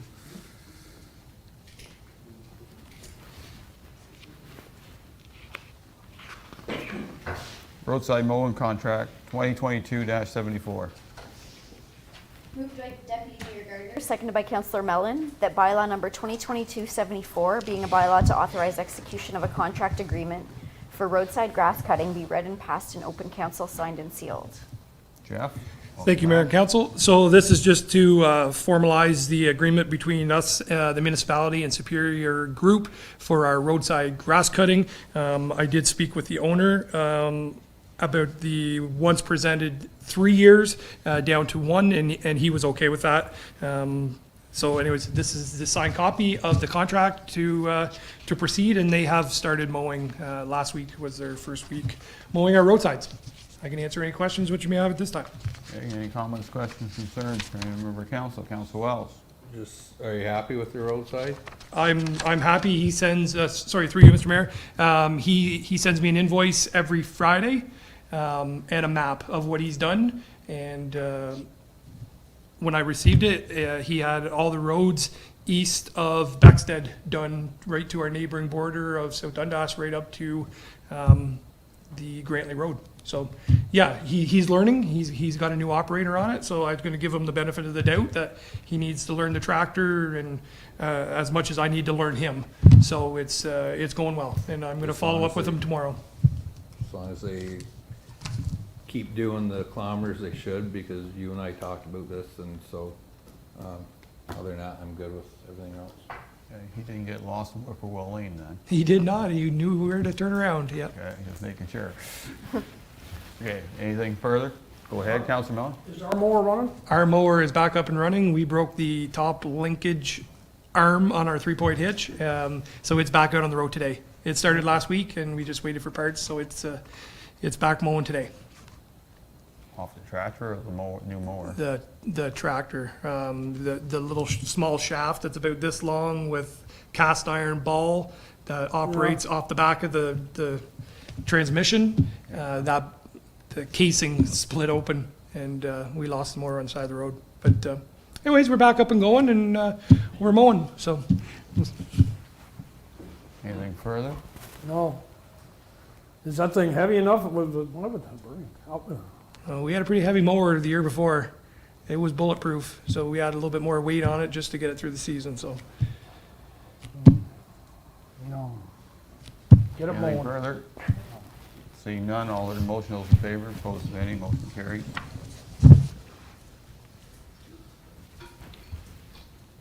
(2022-75) right to disconnect policy. Moved by Councillor Lewis, seconded by Deputy Mayor Gardner, that bylaw number 2022-75, being a bylaw to adopt policy number 3-30, disconnecting from work policy, be read and passed in open council, signed and sealed. Shannon? Thank you, Mayor and Council. This is a new piece of legislation that was approved by the province back in November of 2021 under the Working for Workers Act. What it requires is employers with over 25 employees. We are required to have a right to disconnect policy that sets up the parameters of their hours of work and when staff, including council, should be respected and not be contacted in the evenings or away from their times. It does give some exceptions to the rules as far as emergencies and all that stuff. So I know it was previously passed at the county's last county council meeting, I think it was too. So we are required to have it by June of this year. So we're just complying with the legislation. If there's any questions, I'd be more than happy to answer. Do we have that right to disconnect too? The county, yes. Yeah, good luck on that. Deputy Mayor, any comments, questions, concerns? Yeah. Yeah, I drive on. Your challenge is that we come from the get up in the morning world to That's right. whenever light goes off world, and I know That's- Council Wells is going to say things too, so. And I mean, the thing is with this disconnect is, you know, during my time at this table, if I took a vacation, Yep. I did disconnect because it's not fair to my family. In the working world, as somebody with high authority and a manager, I don't really understand how that's supposed to work. Yeah. Honestly, I don't. No, I know. And I will kind of put it out there, our structure of having management on hourly, this is gonna, we're gonna have there's gonna be an issue. Because management, generally speaking, is not supposed to be hourly. Right, correct. Which I keep repeating and nobody listens, so, but that's where this is going to, because supervisors, you have a right to disconnect. Right. But you can't do this like 3:45 and nobody better call me or I'm gonna, like, what is that? Like, I don't even know, so. May want to complain to the old government, who's the new Don't even government, that start made with me this on one that. up, because I can't understand how they, I'll get political, But- how they got rid of dropped minimum wage and got rid of the 10 days But free sick pay, and all of a sudden threw this on the table. But honestly, Mayor, mental health wise, you should be able to have those moments of time where you are not checking your phone. So I will say that I'm very, very strong on the mental health advocacy. However, as a leader in organization when I was employed, I don't really know how, if you've got staff working till 7 or you, like, I don't know how this is supposed to be. Do they expect us to hire more people? Doesn't say in the legislation at all, no. I mean, that's the problem, right? So if you've got a staff member working until 11, who are they supposed to call Well, if there's an We issue? have our After hours. 1613652 number. We have our after hours, but I think in the policy it does say about some discretion as far as hours of work are different for certain people depending on what their job is. And different Right. responsibilities, Correct. right? So if you Yes. have a staffing contingent, Yes. you know what I mean? If it's not a block of holidays, then the expectation would be, I don't mean at 2 a.m, but you know what I mean? Like, I think we're gonna have to have further, not us maybe, but the CAO, you definitely will have to measure this just to make Absolutely. sure it's not, and again, huge on the mental health. People have a right to leave Yep. work and go and spend time with their families. Those are the important parts. That's right. But we also have to look at what responsibility is for the level of pay that you're receiving. So, Agreed.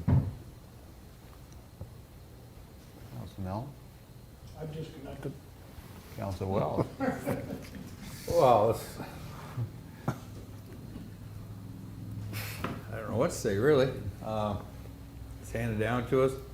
Like, this has to be in place by, in 30 days, our policy. So, is this a policy that's just pasted and copied from Yeah, top so down? Yeah, so Pretty through, much. through you, Mayor, to Councillor Wells. Yeah, so this is kind of the standard policy that we've seen kind of across the board. Counties approved the same policy, our lower tiers are approved the same policy as well. So it's a standardized policy. Well, if you're still sitting at this table next year, you can disconnect at 4:30 like they expect you to. Yeah. Anyways, I guess.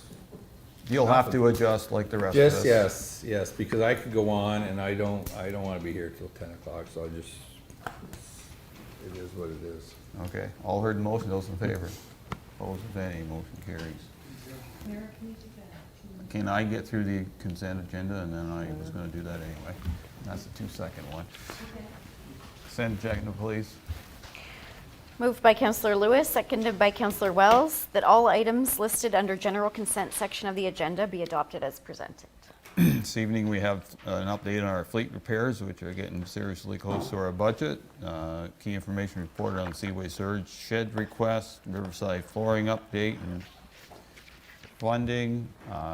Key information reported to be Fest banner, monthly building statistics, minutes from the Tourism Committee, Morse BIA, Airco Waterfront, a response from CN, believe it or not, to Minister Thompson concerning drainage matters, and an ask from Jessica of Muskoka. All heard the motion, those in favor. Opposed, if any, motion carries.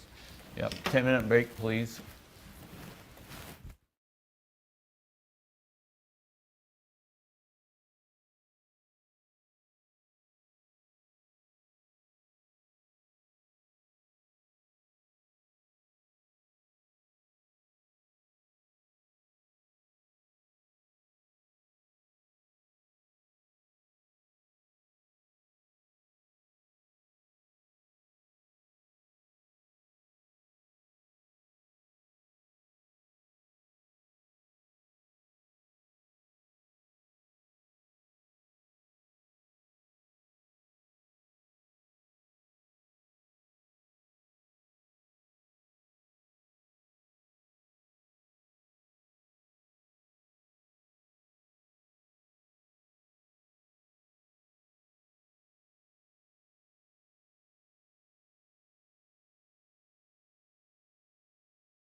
Wait for the camera to roll, and welcome back.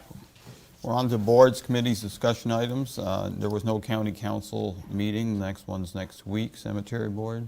No meeting. Aircon District Business Group have a meeting this week. Morse BIA. We had a meeting, wasn't much talked about. They had questions for me to ask the CAO, which was taken care of, and I'll report that back to them on the 21st of June. Okay, South Nation. Meeting this Thursday. Morse Waterfront. Meeting, I want to say next week, next Thursday. Airco Waterfront is suspended for a bit. I think it's the last week of June now. South Branch. No. Carmen House. No. Dundas County Archives, no. Tourism Advisory. A couple of things to note. There's a tourism app launch and award presentation at St. Lawrence College on June 15th. There's a wine and cheese business networking event on June 16th at Stonecrop. That's a combination of tourism and active. And of course, Theodore Tugboat is now visiting Morseburg and actually docking. So he's not going by, he's actually hanging out in South Dundas. So. Okay. Economic Development. Tomorrow is the closure for the award nominations for 2022. So I would encourage people, they've got until 11 o'clock, and the link is on our website. Doctor Advisory. Nope. Okay. Before I go on, a member of our our community who was involved in the Carmen House and Forward House and Historical Society of South Dundas, Ann Presley, passed away last week, and she certainly dedicated her time here in South Dundas to our history, and she will be missed for sure. So we'll move on to key information reports, burn permit activation. Chief, welcome. Thank you, Mayor and Council. So before you tonight, you have a report on the perspective of extending the dates of burn permit activations. Had a chat with the mayor a few weeks ago. He had someone reach out to him asking if we could have a look at this. I've talked to the staff downstairs that deal with burn permits, both in the activations and recording all the burn permits that go out. A week ago, when I wrote this report, we had 108 activations. Today, I checked, right now we have 111. So we do put out a lot of burn permits during a 7-day event. Again, talking to staff downstairs, the only concern they had with maybe going to a 14-day extended period would be during burn ban season. They think right now, if we had to put a burn ban on, which we don't, thank the good Lord, but if it would take about 4 or 5 hours to reach out to those 111 people, just to give them an update that there is a burn ban coming and their activation would be denied or ended. So in talking to the ladies, they said that if this council would like to extend it, they're recommending 10 versus the 14. There is also the bylaw, which we would have to update in 5.4. They also recommend that this take effect January 1st, 2023, if council did decide to move forward. I would answer any questions that you might have at this time. Okay, so I'll make a comment, because this does start with an agriculturist that did have that concern, because their challenge was always remembering, because they wanted to keep it going. There was a time where we allow that, we won't now, and that's fair enough. My comment to this, Chief, is that it really doesn't double your time if we go from 7 to 14, because you might get 115, you're not going to get 222. So I know 10 days makes sense in the world where you work 5 days a week, but 14 is the one that makes it for most agriculturists. So my recommendation of staff, I don't think it'd be that much different going from 10 to 14, and that's where I would land up. So, but we'll see where council goes. I'm good to try this. I think we offering some more flexibility. I don't have, it makes sense, because you're right. It's not Monday to Friday. It's, 7 days a week. So I'm okay with this. I think 14 is too much. I think 10 is fair, but if council wants to go with 14, No, you can, we'll see where it goes. I think 10 is plenty, Okay, myself. Council Mellon. Yeah, I mean, I agree with what you're saying, Mayor Bybel. It doesn't matter if you got 7, to me, it won't be that much more if you have 7 days or a 14-day activation period, because, there won't be that many more calls that have to go out going from 7 to 14 if you have to cancel it because the burn ban comes on. So, because all of them burn, like they just, you get the burn permit at the start of the year and it just carries on through when you just keep reactivating it. So, personally, I'd go with, I agree, 14 days is, to me, I'd much rather go 14 than 10. But Council Wells. I'm good with 14. Okay, next question. I asked Chief first. You know you want to do it 1st January, which this council will make the decision on. Do you think you could start that earlier? I think we could, probably July 1st. Okay. Does Give us a council couple of have weeks to get staff acclimated and trained and get the word out. Well, if there's an issue, you can come Yeah. back to us Will and we do. can kind of massage it if Okay. necessary. Is council good with July 1st instead of January? Okay, well, that means you can bring the bylaw next time and we'll fix the issue and we'll go from there. Sounds good. Okay, thank you for coming. Thank you very much.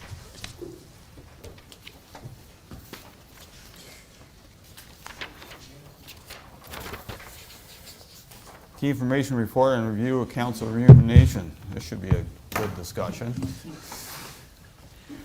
Lachlan, thanks for doing your work, and Well, thank you, and through you, I'm not going to spoil your show, so you go on. thank you, and through you, Mr. Mayor. You saw the report. I put together a presentation because sometimes it looks better and bigger in front of you. I didn't put it like this in your report because I couldn't. It didn't show very well, and I acknowledge that you can't really see this. It's not legible, but you can kind of see the upwards progression from council to deputy mayor to mayor. So that's the only reason, just to show you that most municipalities do tier it by staff. And you'll notice the blue bar is all South Dundas, and in every case, South Dundas council, deputy mayor, and mayor are all paid the least in comparison to the ST&G equivalents at the lower tier level. That's that graph at a larger level, so I hope you can read. I should have made that font a little bigger, so if you can't, it's 27,800 for the South Dundas mayor, yourself, and then 38,000 for South Stormont. Deputy mayor at 17,000 for South Dundas. This is base salary, and then 25,000 for deputy mayor. Councillor, it's 13,800 for South Dundas, and then South Glengarry has the highest at 19,500. And this is a new image I put just to show you kind of the total compensation based on a mayor, deputy mayor, and 3 members of council. Note that North Glengarry is unique that it has ward councillors still, so I just based it on their council at large. So your base is 86,500 for South Dundas. Clearly the lowest compensated in all of ST&G. 99,000 would be your closest comparator at North Dundas. Your highest is South Stormont, followed closely by South Glengarry. Well, all of those are really South Glengarry, North Stormont, and North Glengarry are separated by 4,000. And then I took it, and this is a new image as well, because I was trying to think of whenever you read articles about CEO compensation and the difference between the bottom and the top. So the mayor's base salary versus the deputy mayor. So in South Dundas, the mayor's salary is 62% higher than the deputy mayor's, and 101%, sorry, not times, the councillor position. And you can see the differences there. So fairly varied. And this is just to bring in the conversation that some remunerate the mayor considerably higher and some a little bit higher in relation. So this conversation could be about raising everybody by a percentage, or even bring some consideration, either widening or collapsing that gap by making the councillor pay a little higher, or if there was an increase or decrease, you never know what council decides and discussions will come. But that was the intent for that one. So that's your base salary, which you're probably most interested in seeing those information. But for per diems, and I did want to make a note, and I think I had it on page 109 here, that not all were, like, we got all the information, but not all were able to reply to a few of my clarification questions. So I don't know if I have the 2018, if it's been inflated, a few of those numbers, but that would only make the other numbers higher. But our numbers are at present. So if anything, that would make other compensations closer or higher depending on where you were at. So the per diems for South Dundas are at 195, Lowe's is 125, North Stormont, and then South Glengarry at 178. Mileage rates, there are varying ways how to do this. North Glengarry is at 46 cents, North Dundas is at 50 cents, North Stormont's council sets it. South Glengarry CRA, and I had a note to what that was in this. It was 59 cents per kilometer for South Glengarry, and then South Dundas and South Stormont use the fuel rate. I believe the counties uses that too, and it's the average of the last three. In this particular case, it was 50 cents per kilometer. Committee compensation, South Dundas was at 75. 60 to 85 was kind of the range, so you kind of fall. I know oftentimes councils will look and say we want to be somewhere near the middle, we don't want to be the top, we don't want to be the bottom, so that looks to be in that range of middle. Oh, and I guess that's the last one. There were a few comments from other municipalities that we looked at, and some things that you need to add to this perspective. So if I'll just go back to the compensation slide. My computer's not running it. So for all three of these, in South Glengarry, there is 1,000 additional for travel and 900 for technology. In North Dundas, the mayor gets 3,000 for ticket reimbursements, and everybody else gets 500 for events as they attend them. And then outside of SDNG, some municipalities have benefits. Some municipalities have rules about you can miss 5 meetings, and after the 5th, there's a $200 penalty. Other municipalities have $55 for phone and internet, and some, I don't know, I shouldn't say some, at least one other municipality had expense accounts for councillors, which they could spend at their discretion. So there is some variety in the way you can compensate yourself. This is likely mostly to do about the base salary, but I just wanted to give you as much information in a comparable format. So I'll leave it to council for conversation or further questions. Okay. Does council want to have this full discussion tonight, or do you want us to have a committee of the whole meeting to add to? Because there's a few other things. Now, I'll make a comment if you want to. Like, okay, first, council want to do this tonight? Roll through it, because this is something that you really need to think through and think of what you've done, and then compare it to where you want to be. You know, some of us won't be here, but it doesn't matter. I know what I've done. All of us know what we've contributed and whether we feel it's fair or not. The numbers show that we are on the bottom end. Now, the last 4 years, we decided not to increase the rate at all, so that might have played some into it. However, I do know that the workload for all of us have gone up in the 12, well, yeah, it'd be 12 years that I'll be here with 4 in between, compared to when I started. And the same with the mayor and deputy mayor role. If you put your heart and soul into it, you do more work than we did 10 years ago, that's for sure. And it's not going to get, I don't think it'll get any better. It'll probably get a little bit more. So those who want to be on council, it's not a full-time position by far, but you have to be fair and make sure that the time that you do dedicate to this is fair. You have to remember that those on the other side of the table, and this is specific to staff, are compensated more than fairly enough. So, you know, you got to kind of put the comparables to that too. So, that's brief comments, but we'll go around the table, you can make your comments and say whether you want to continue on tonight, or you want to have a further discussion where you can basically have a good hour and have that discussion. So go ahead, Deputy Mayor. You know, since I came here, I found it so funny that the municipality set this. I can't believe the province that likes to meddle and stuff does not make it fair across the board and kind of set the rate. Awkward conversation for sure. I've already declared I'm actually not even, I wish we would have had this conversation maybe 6 months ago. I can honestly say I have never claimed mileage. I've never claimed sundry expenses that past councillors have claimed. I'm not here for the money. If we were going to be properly compensated for this, I mean, obviously it would be higher. I can say that. I mean, without a doubt. Love me or hate me, the reality is I know I work hard at this. But I knew what I was getting into, so I knew what the cost. So I don't know. I find this awkward timing. I'm going to be honest. I find it really awkward timing. Okay, I have a thought after. Go ahead, and I know you're in the same position. Go.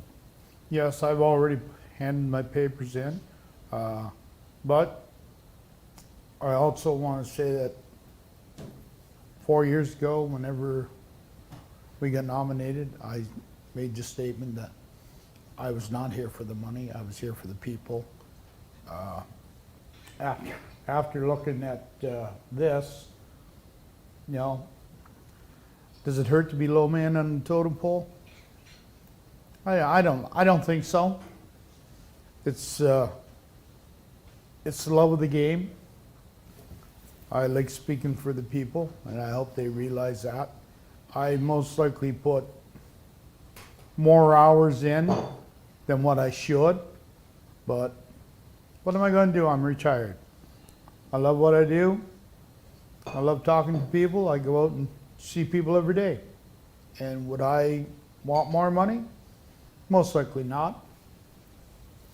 And that's where I'll leave it. Thank you. Councilor Mellon, you and I are not going to be here, so. Yeah, I'm not gonna hurt anybody's feelings and say, I've said this for a number of years. We're only kidding ourselves. We didn't take a raise, council, well, very honorable, and I agree with it.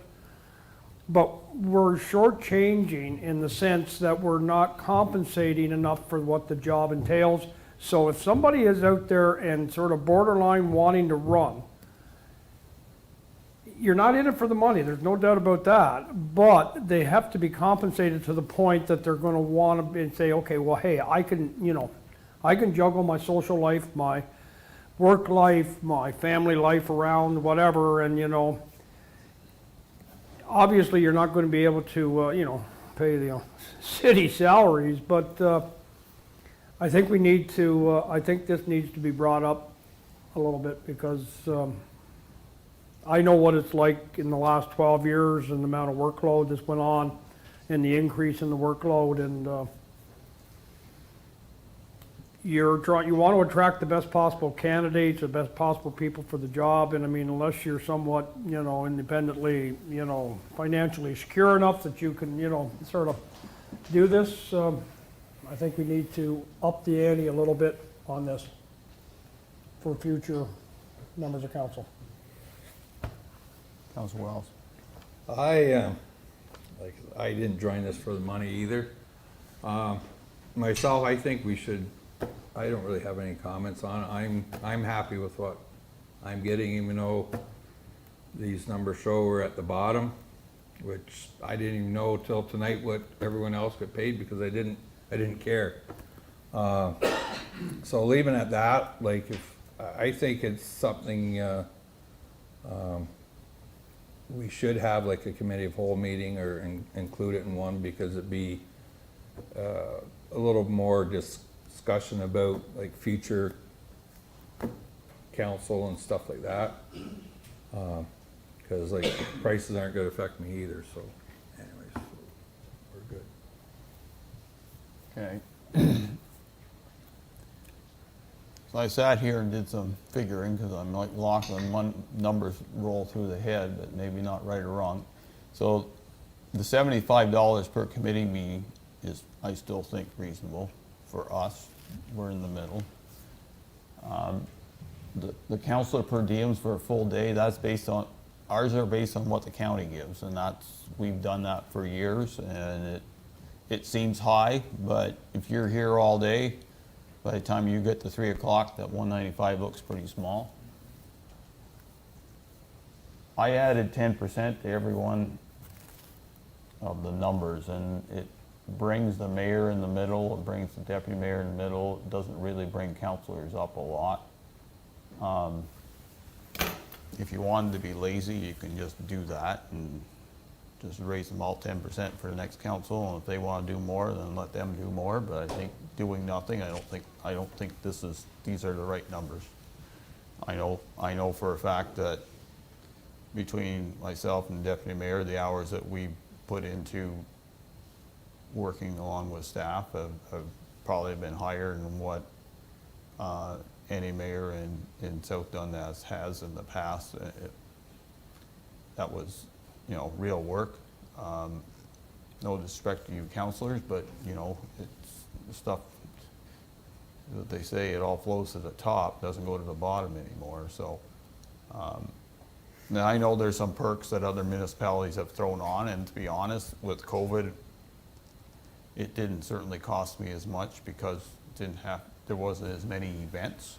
Now the events have started, and there's more money flowing out. And I never had a problem with that before, but you always have to recognize that someone has to go to an event, like $50 times 2, because usually it lands up you and your spouse go. That's real money that you had. You may have went, you may not have went. I'm not in it for, I wouldn't say I'm in it for the money, but I've always thought that you have to be fairly compensated for your time, no matter if I was in an agricultural committee or going to being on boards. I think it's just fair. It just has to be, but it has to be the right number. It can't be, we're not a full-time mayor. We're not there yet. You recognize that the mayor of the city of Ottawa gets $185,000 plus, and not comparable, not even close. But here you have the other mayors of our neighboring municipalities. I would say getting fairly compensated for what they do. I know all of them work hard, and it does take time out of your day. And as Councillor Mellon said, if you don't have, you're now at the point now your mayor and deputy mayor can't have jobs. They have to be semi-retired, or else they won't have time to do it. If you've got a full-time job, like we had, Deputy Mayor Jaworski in South Glen, would love probably to be deputy mayor, but she hasn't got time to do it. County council's during the day. And yeah, we get paid for county council, but just councilors at county council is nothing to sneeze at. I think it's pretty close to what our councilors get. So, not saying that's right or wrong. The warden gets well paid, but the warden has to, in a normal year, is very busy. So, the easy way out is just add a certain amount on top. I'm not looking at inflation now, but I think if we just suggested that they went up 10% on the per diems on the remuneration side and leave the rest, I think that would be an easy way out without being overly generous. Because I think overly generous in today's day of 7% inflation, which you really can't go, the next council can decide if they're going to take the 7% or not. We've taken nothing, fair enough. But I remember when I had this last discussion at the last council, we went from 20 to 25, and I didn't win then, but it hasn't changed since. So anyway, comments, just me spitting at the wall. Like, if you don't like it, we can just put it into another meeting and drive on. I still I- because- maintain the awkwardness of this conversation, and I will say that I wouldn't be doing this job if I wanted to make money at it or even cover the expenses. I mean, for any given time I submit a sheet, I think I'm at a ratio of for every meeting I claim, there's probably 2 meetings I don't. So that doesn't get too high on the expense sheet. So for me, I wanted to be here to use my skills to, whatever, and if you guys were paying for my skill, it wouldn't be this. So, in reality, based on the last job I had. So, I think it's just awkward timing. I'm still going to maintain that. And I know that's perhaps maybe whatever, but it's just, I can say that I remember the last council when they raised their salaries at the end of it, and I remember pointing that out because just the timing. It just seemed like at the end of the, right, I will say this, those who have never been here, no disrespect to you, will watch a run and will say, I can live on that till they get here and find out, oh, there's a lot of work to be done. there's a ton of work. You know, If I it just didn't, yeah, if I we get novels to read for council packages. If you Literally, I've read smaller novels and not 142. Almost had a heart attack. 142. I read it in the afternoon. But if you saw my calendar right now, honestly, Mayor, I did it up for this month. It's like a vacuum. It's just filled in where I had made a promise to myself that when I left my job, I was going to have this flexibility of time. And I actually don't. Monday to Friday, I've got all these meetings and I know what I signed up for, but it's not even consistent. So you blow a day that you normally would want to do other things and you can't because you've got meetings or whatever. So I'm fortunate that I'm in the position where I can make it work. But it's awkward timing. Okay, so if you don't want to do it, say so. We'll just let it go. Next council can do the very hard thing of trying to raise their own salaries. I'm with Deputy Mayor Gardner. This is it's very uncomfortable for me to speak at this time, and I know for the amount of time, the amount of meetings, and the phone calls, and the agenda package. I think if you figure it all out in what you're going to make an hour, you're most likely making about $1.50 an hour. Because I know that I'm not speaking for the rest of council, but I know I spend a pile of time at what I do. And you signed up for more. And I That's was foolish and signed up for more. There you go. Okay, Council Mellon. I think we're just, we're sitting here in the room and I guess we're all fortunate enough where we have the flexibility enough to be able to afford to be able to do this job with it from outside sources of financing if you want, our jobs or whatever. But there's people out there that, just don't have that flexibility financially and just put the time into it. They got to be compensated. Simple as that. You got to be compensated if you're going to take time away from your outside job, your family, any social interest you have, so, and not overly compensated, but fairly compensated. So I agree with you, Mayor. I mean, I guess it's easy for us to say because, but it's the truth, people. It's, after 12 years, I know how much is involved in it, and, to get, the people you want to run for public office, if you want to entice them or at least give them the opportunity to do it, they got to be compensated. Council Wells.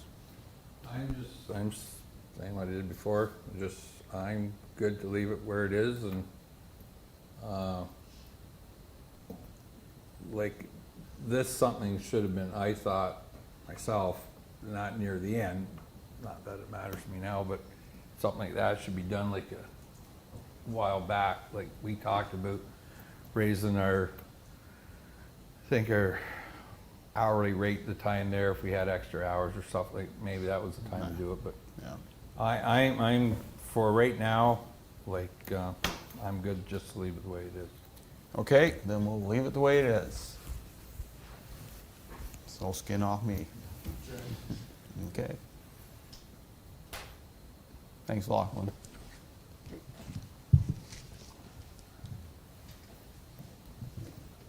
And move on to key information report in Carmen House Museum, next steps.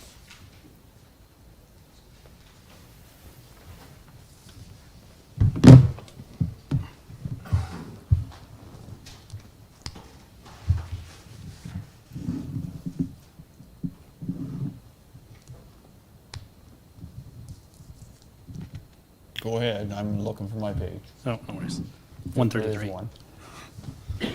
I gotta get by the report we're not doing, so that's fine. Go ahead. Yeah, so in front of you is a report with regards to the Carmen House. At the last council meeting, it was discussed with the resignation of Mr. Riche that we were going to reevaluate the Carmen House. So I sort of broke this report down into two prongs, one with regards to the committee and one with regards to operations at the museum.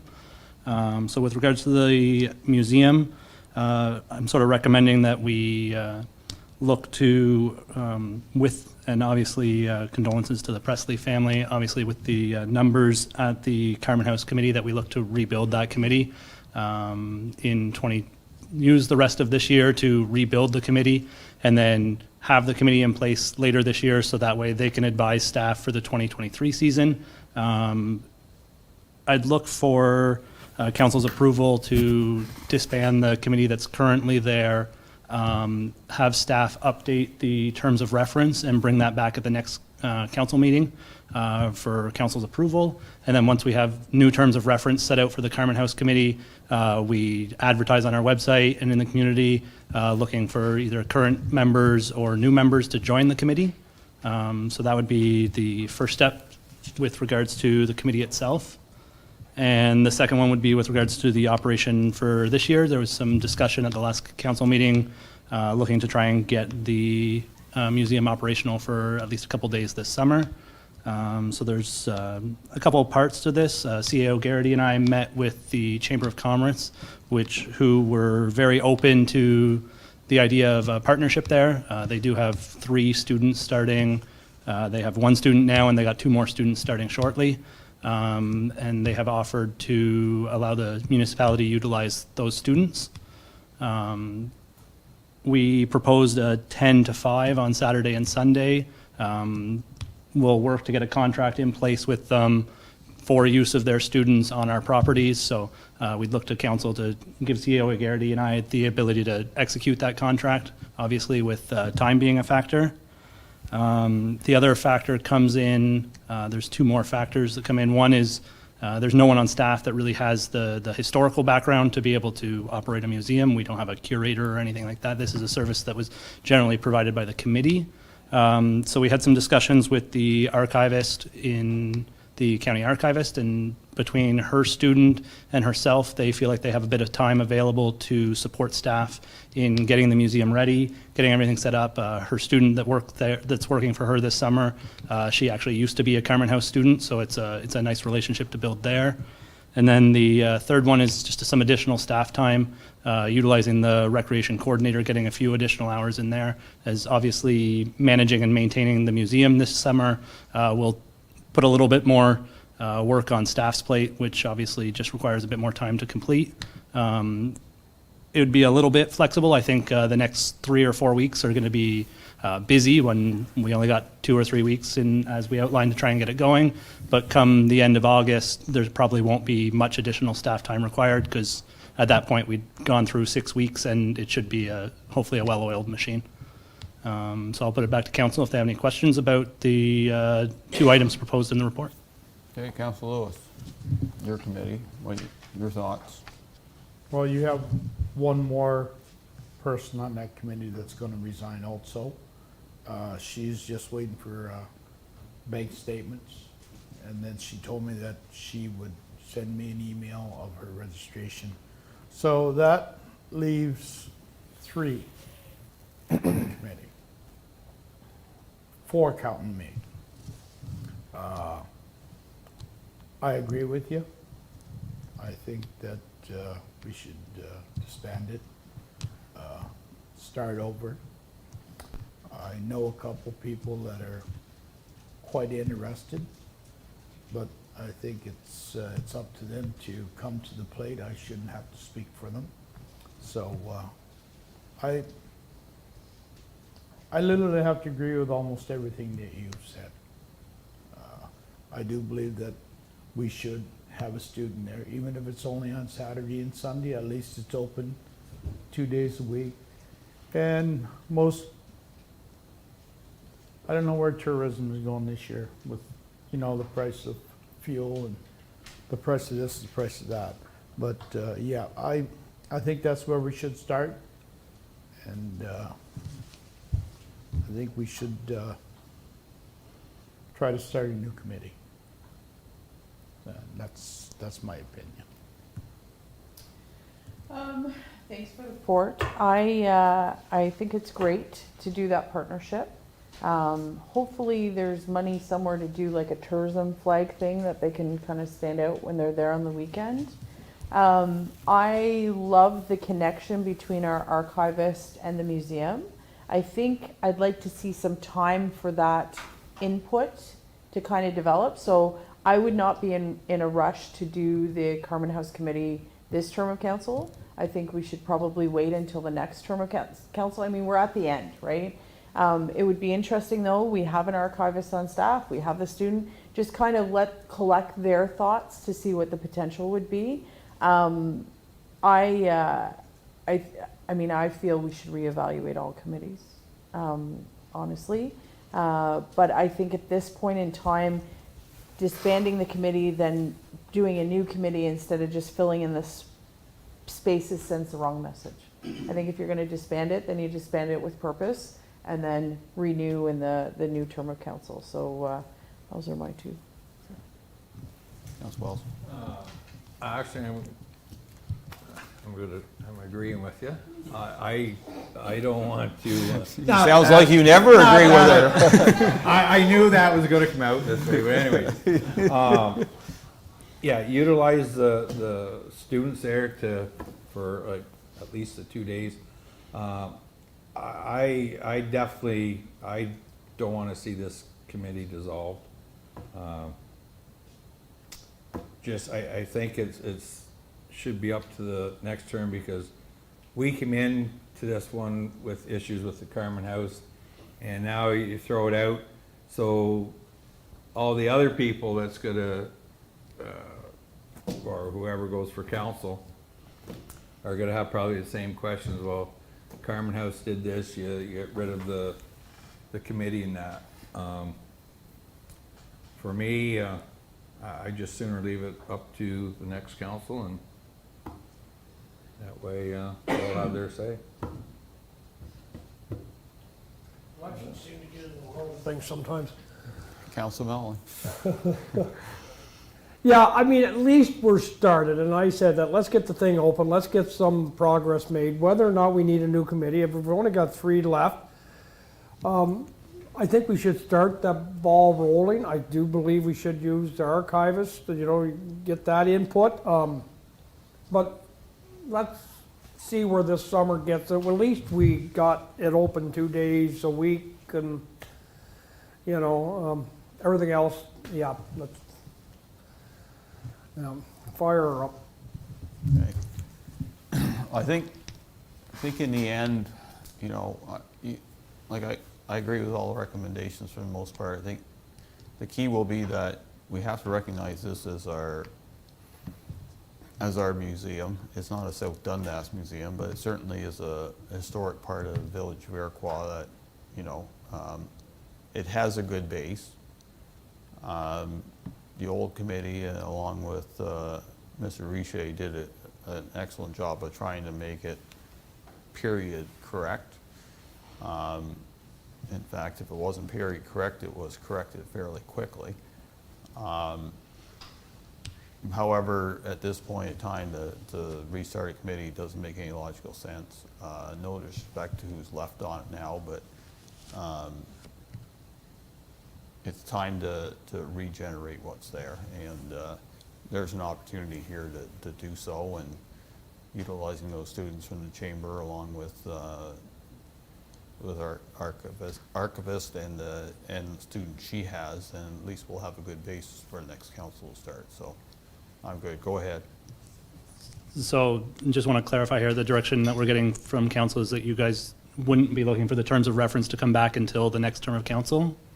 The only thing I would say is it does put a tight timeline on it, because usually staff have to get our Canadian Summer Jobs application in and stuff like that in in November. And so if we don't have a new committee planned for the following year, it does tighten the timelines, but that's, I just Okay. want to make sure that I give that information. Okay, so you're gonna have terms of reference here at the next meeting? Just kidding. No, I think it wouldn't hurt for us to look at it. You know, it's still our baby. There's a lot of political capital sitting in that place that all of us expended. And Councillor Wells is right, you know, we don't want someone to jump on the stage in Iroquois and say, look, they inherited a mess and left us a mess again, and I don't think that, I don't want to leave messes. I'm going to try to clean up as many messes as I can. There will be a few, but every government goes through that, as long as the pile's not too deep. But if you can bring a terms of reference back to this council for us to look at, we can say yes or no and then go from there.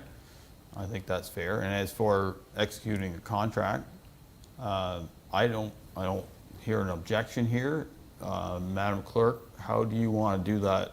Do you want to have a motion on the table that delegate that authority, or are you good with I don't just think we need a general resolution. direction? I think just the staff direction.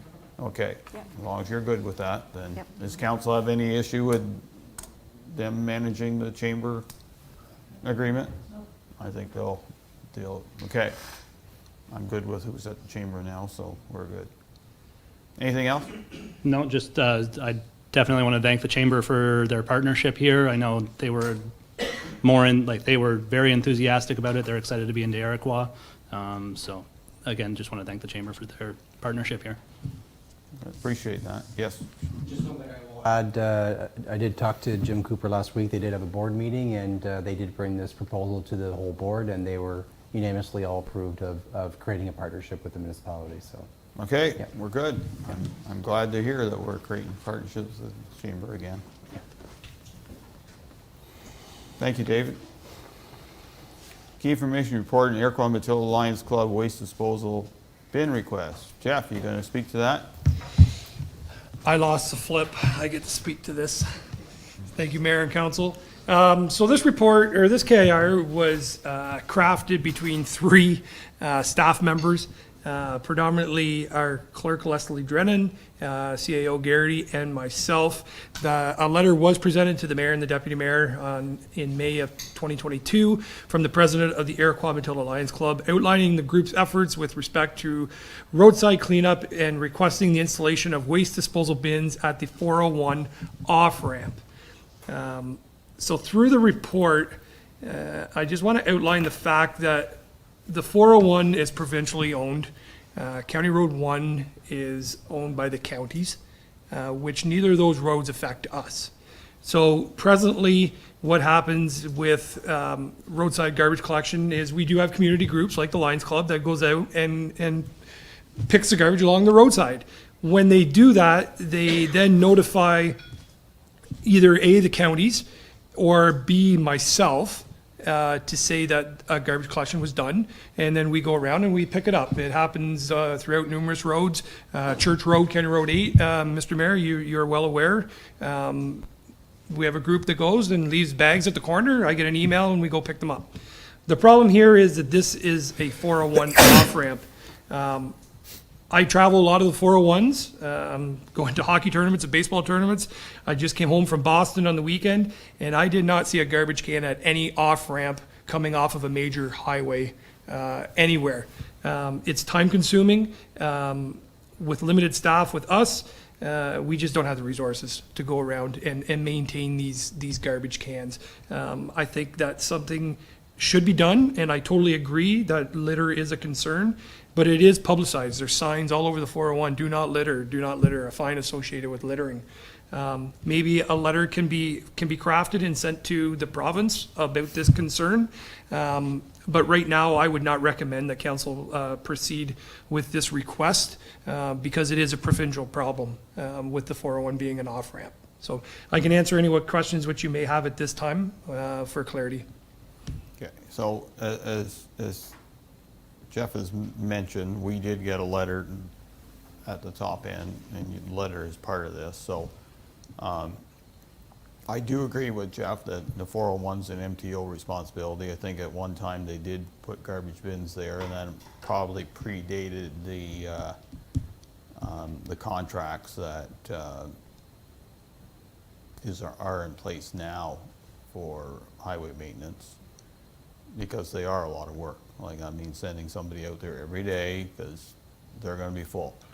Whether they're 401 garbage or somebody else's garbage, they'll be a job for them. But if MTO wants to go do it again, I'd be fully in favor of it. Do I favor of sending them a letter? I think that has to come from more than just one municipality, because they'll look at it and say that one municipality doesn't really rake doing the work. But of course, that's my opinion. I'll go to council. I do remember, like, they used to have the garbage there at the off ramps, and it was up to actually, say at the time, if Crookshanks had it or AWD contract had it. Coco Paving, it's actually set out in their contract that every spring, like once a spring, their workers go and they clean all the merges. They're out there, they're picking garbage. So that's basically, the province is taking care not of the whole 401, well, 401 is federal, but like the other ones like that, the garbage is being picked up at the merge. So as far as, I agree with you, Jeff, as for us to put it out there, first of all, we would have to get permission from higher up than us. We couldn't make that decision on this request and legally. So I would just keep doing what we're doing. The people that I commend them for people that go out and pick garbage, and as far as the municipality goes, for us going to pick it up when they call, I think it's great. We need more of them, and we need people to just smarten up from not littering, which will never change. Humans are pigs at the end of the day. So yeah, so I'm in not agreeing with this. So. Okay. Council Mellon, you want to bring up your $5,000 fine again? Yeah, I mean, you can't fix stupid even with a big club. It makes you feel better, but I mean, people want to throw stuff out the window, you know. We'd have to buy a lot of garbage cans and have one in every car on the 401, because you could have it at the end of the off-ramp, they're still going to throw it out. It's not going to hit the garbage can. As much as it's an ugly sight to see the garbage, I don't think this is for us. $5,000 fine too. No, and I agree that this is not our baby. It's unfortunate. I mean, I get where they're coming from, wanting to just have it nice. When you come to South Dundas, you don't see all the garbage at the end, but there's absolutely no way.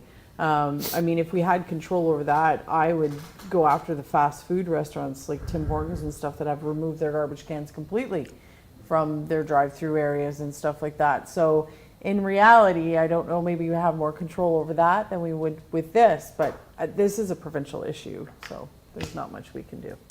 Sounds like something we need to add to our site plan control. There you To go. be honest with you, yes, yeah. That up, I bet you if you go back and look at the site plan for Tim Hortons and something, those garbage cans would be on there, because I know for a fact, site plans, you gotta show where garbage is going. Well, So that'd be a good point to bring up, because the garbage that gets thrown out, even in their own, Yeah. like, Yeah. I'm at Timmy's Club every day, so Like you see, like Yeah. people just come, the garbage on there, they just throw it out.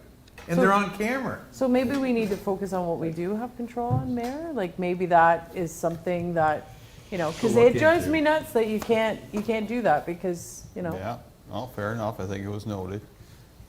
Okay, so we're not going to go down that road, but as Councilor Wells alluded to, I do think, first of all, the Air Quality Matilda Lions Club for picking up the garbage in that area, but not only them, but all the Morrisburg District Lions Club do a fair share of the roadways, and along with a lot of individuals who work hard at cleaning our roadsides every week at least, from what I'm seeing. So people are not respectable, do not respect our roadsides, the county roadsides, the MTO roadsides. They think it's just an easy way of getting rid of garbage, and I can't, you know, all it takes is a bag in the back of the car to fill up and get rid of once in a while. Or if you don't have a passenger, then you've got the floor area of the passenger side to go in. Am I lying? Nope. I bet you everybody does it, but at least you don't throw it out. Take it home and get rid of it the right way. Please and thank you. Key information report on June 27th, regular meeting start time. Thanks, Jeff. Just as a follow-up, we will formally send a letter just to close the loop with the Iroquois. Yes. Okay. So with respect to the June 27th meeting, as you know, annually the auditors have to come to present their findings from the 2021 calendar year to council. And our procedural bylaw currently stipulates that all meetings start at 6:00 p.m. And due to a scheduling conflict, the auditors, MNP, professional accounting are only available at 5:00 p.m. So we're proposing that the section 5.5.4 of the procedural bylaw be suspended to allow for a 5:00 p.m. start time on June 27th. Okay, you want to read the motion, please? Then Sure. we can just- So moved by Councillor Wells, seconded by Councillor Mellon, that section 5.5.4 of bylaw 2022-48, council proceedings be suspended for the regular council meeting scheduled for June 27th to permit for a 5:00 p.m. start time. Okay. Does anybody have any issue with that? Go ahead. I don't have an issue. But we have early, so when we do a closed session, is that considered a second meeting? Through you, Mr. Mayor, because we have the agenda order outlined when we did the last procedural bylaw update, we stipulated that closed sessions could be held in advance or following, and starting anytime between 4 and 6. So we did kind of allocate for that. Okay. Yeah. This is a little different. It's the only way we're going to get it. In the Okay. timelines, they should have done it already. I'm good with it. Okay. All heard the motion, those in favor? Motion is carried.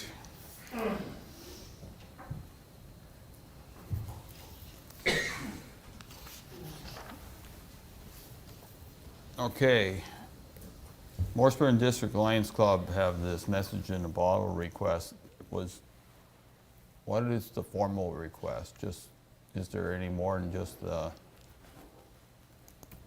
So through you, Mr. Mayor, the formal request was either a financial contribution with which they did not allocate a specified amount, or just support in principle to help educate the public on the program.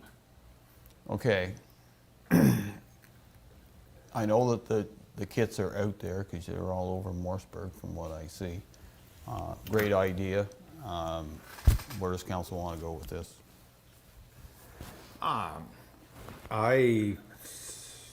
They're not asking for a certain amount, or it looks like what's it cost, $1 for one kit. For one kit? Is that to make the kit or buy a kit? Or the kits are just given out, the way I'm taking it? The kits will be given out for free. Yes, so it costs $1. I think it's a great idea. I know we always strive to like our budget thing, so it would have been nice if this was something was brought to us in the budget.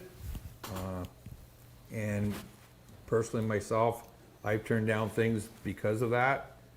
And it's not based on a dollar amount, it's just based on, council has the budget, and unless it's, people come up, so, I would have to say support, but I'm not willing to, put money towards it. Councilor Mellon? Do we have any money left in our donation from the budget? Want any funding that way? All accounted for, okay, drive on. You'll endorse it, though? Hey? You will endorse it? Yeah. You're Oh, good- God, yeah. You're good with endorsement. the endorsement? Yep, I'm good with the endorsement. I have no trouble with the endorsement. But as Councilor Wall says, this should have come to us at budget time. So I'm more than happy to endorse, but no money. I absolutely endorse it. Some of my neighbors were pretty excited about this. I heard about it, so. Yeah. So council endorses it with no funding. No notices of motion tonight, Madam Clerk? There are none. We were just going to do that third closed session under 11. So, Yes. But yes, there's no notices of motion. Okay, so we do have a closed session that we have to finish off, so after a closed session, we will have a ratification by law and adjournment, and that will be it. So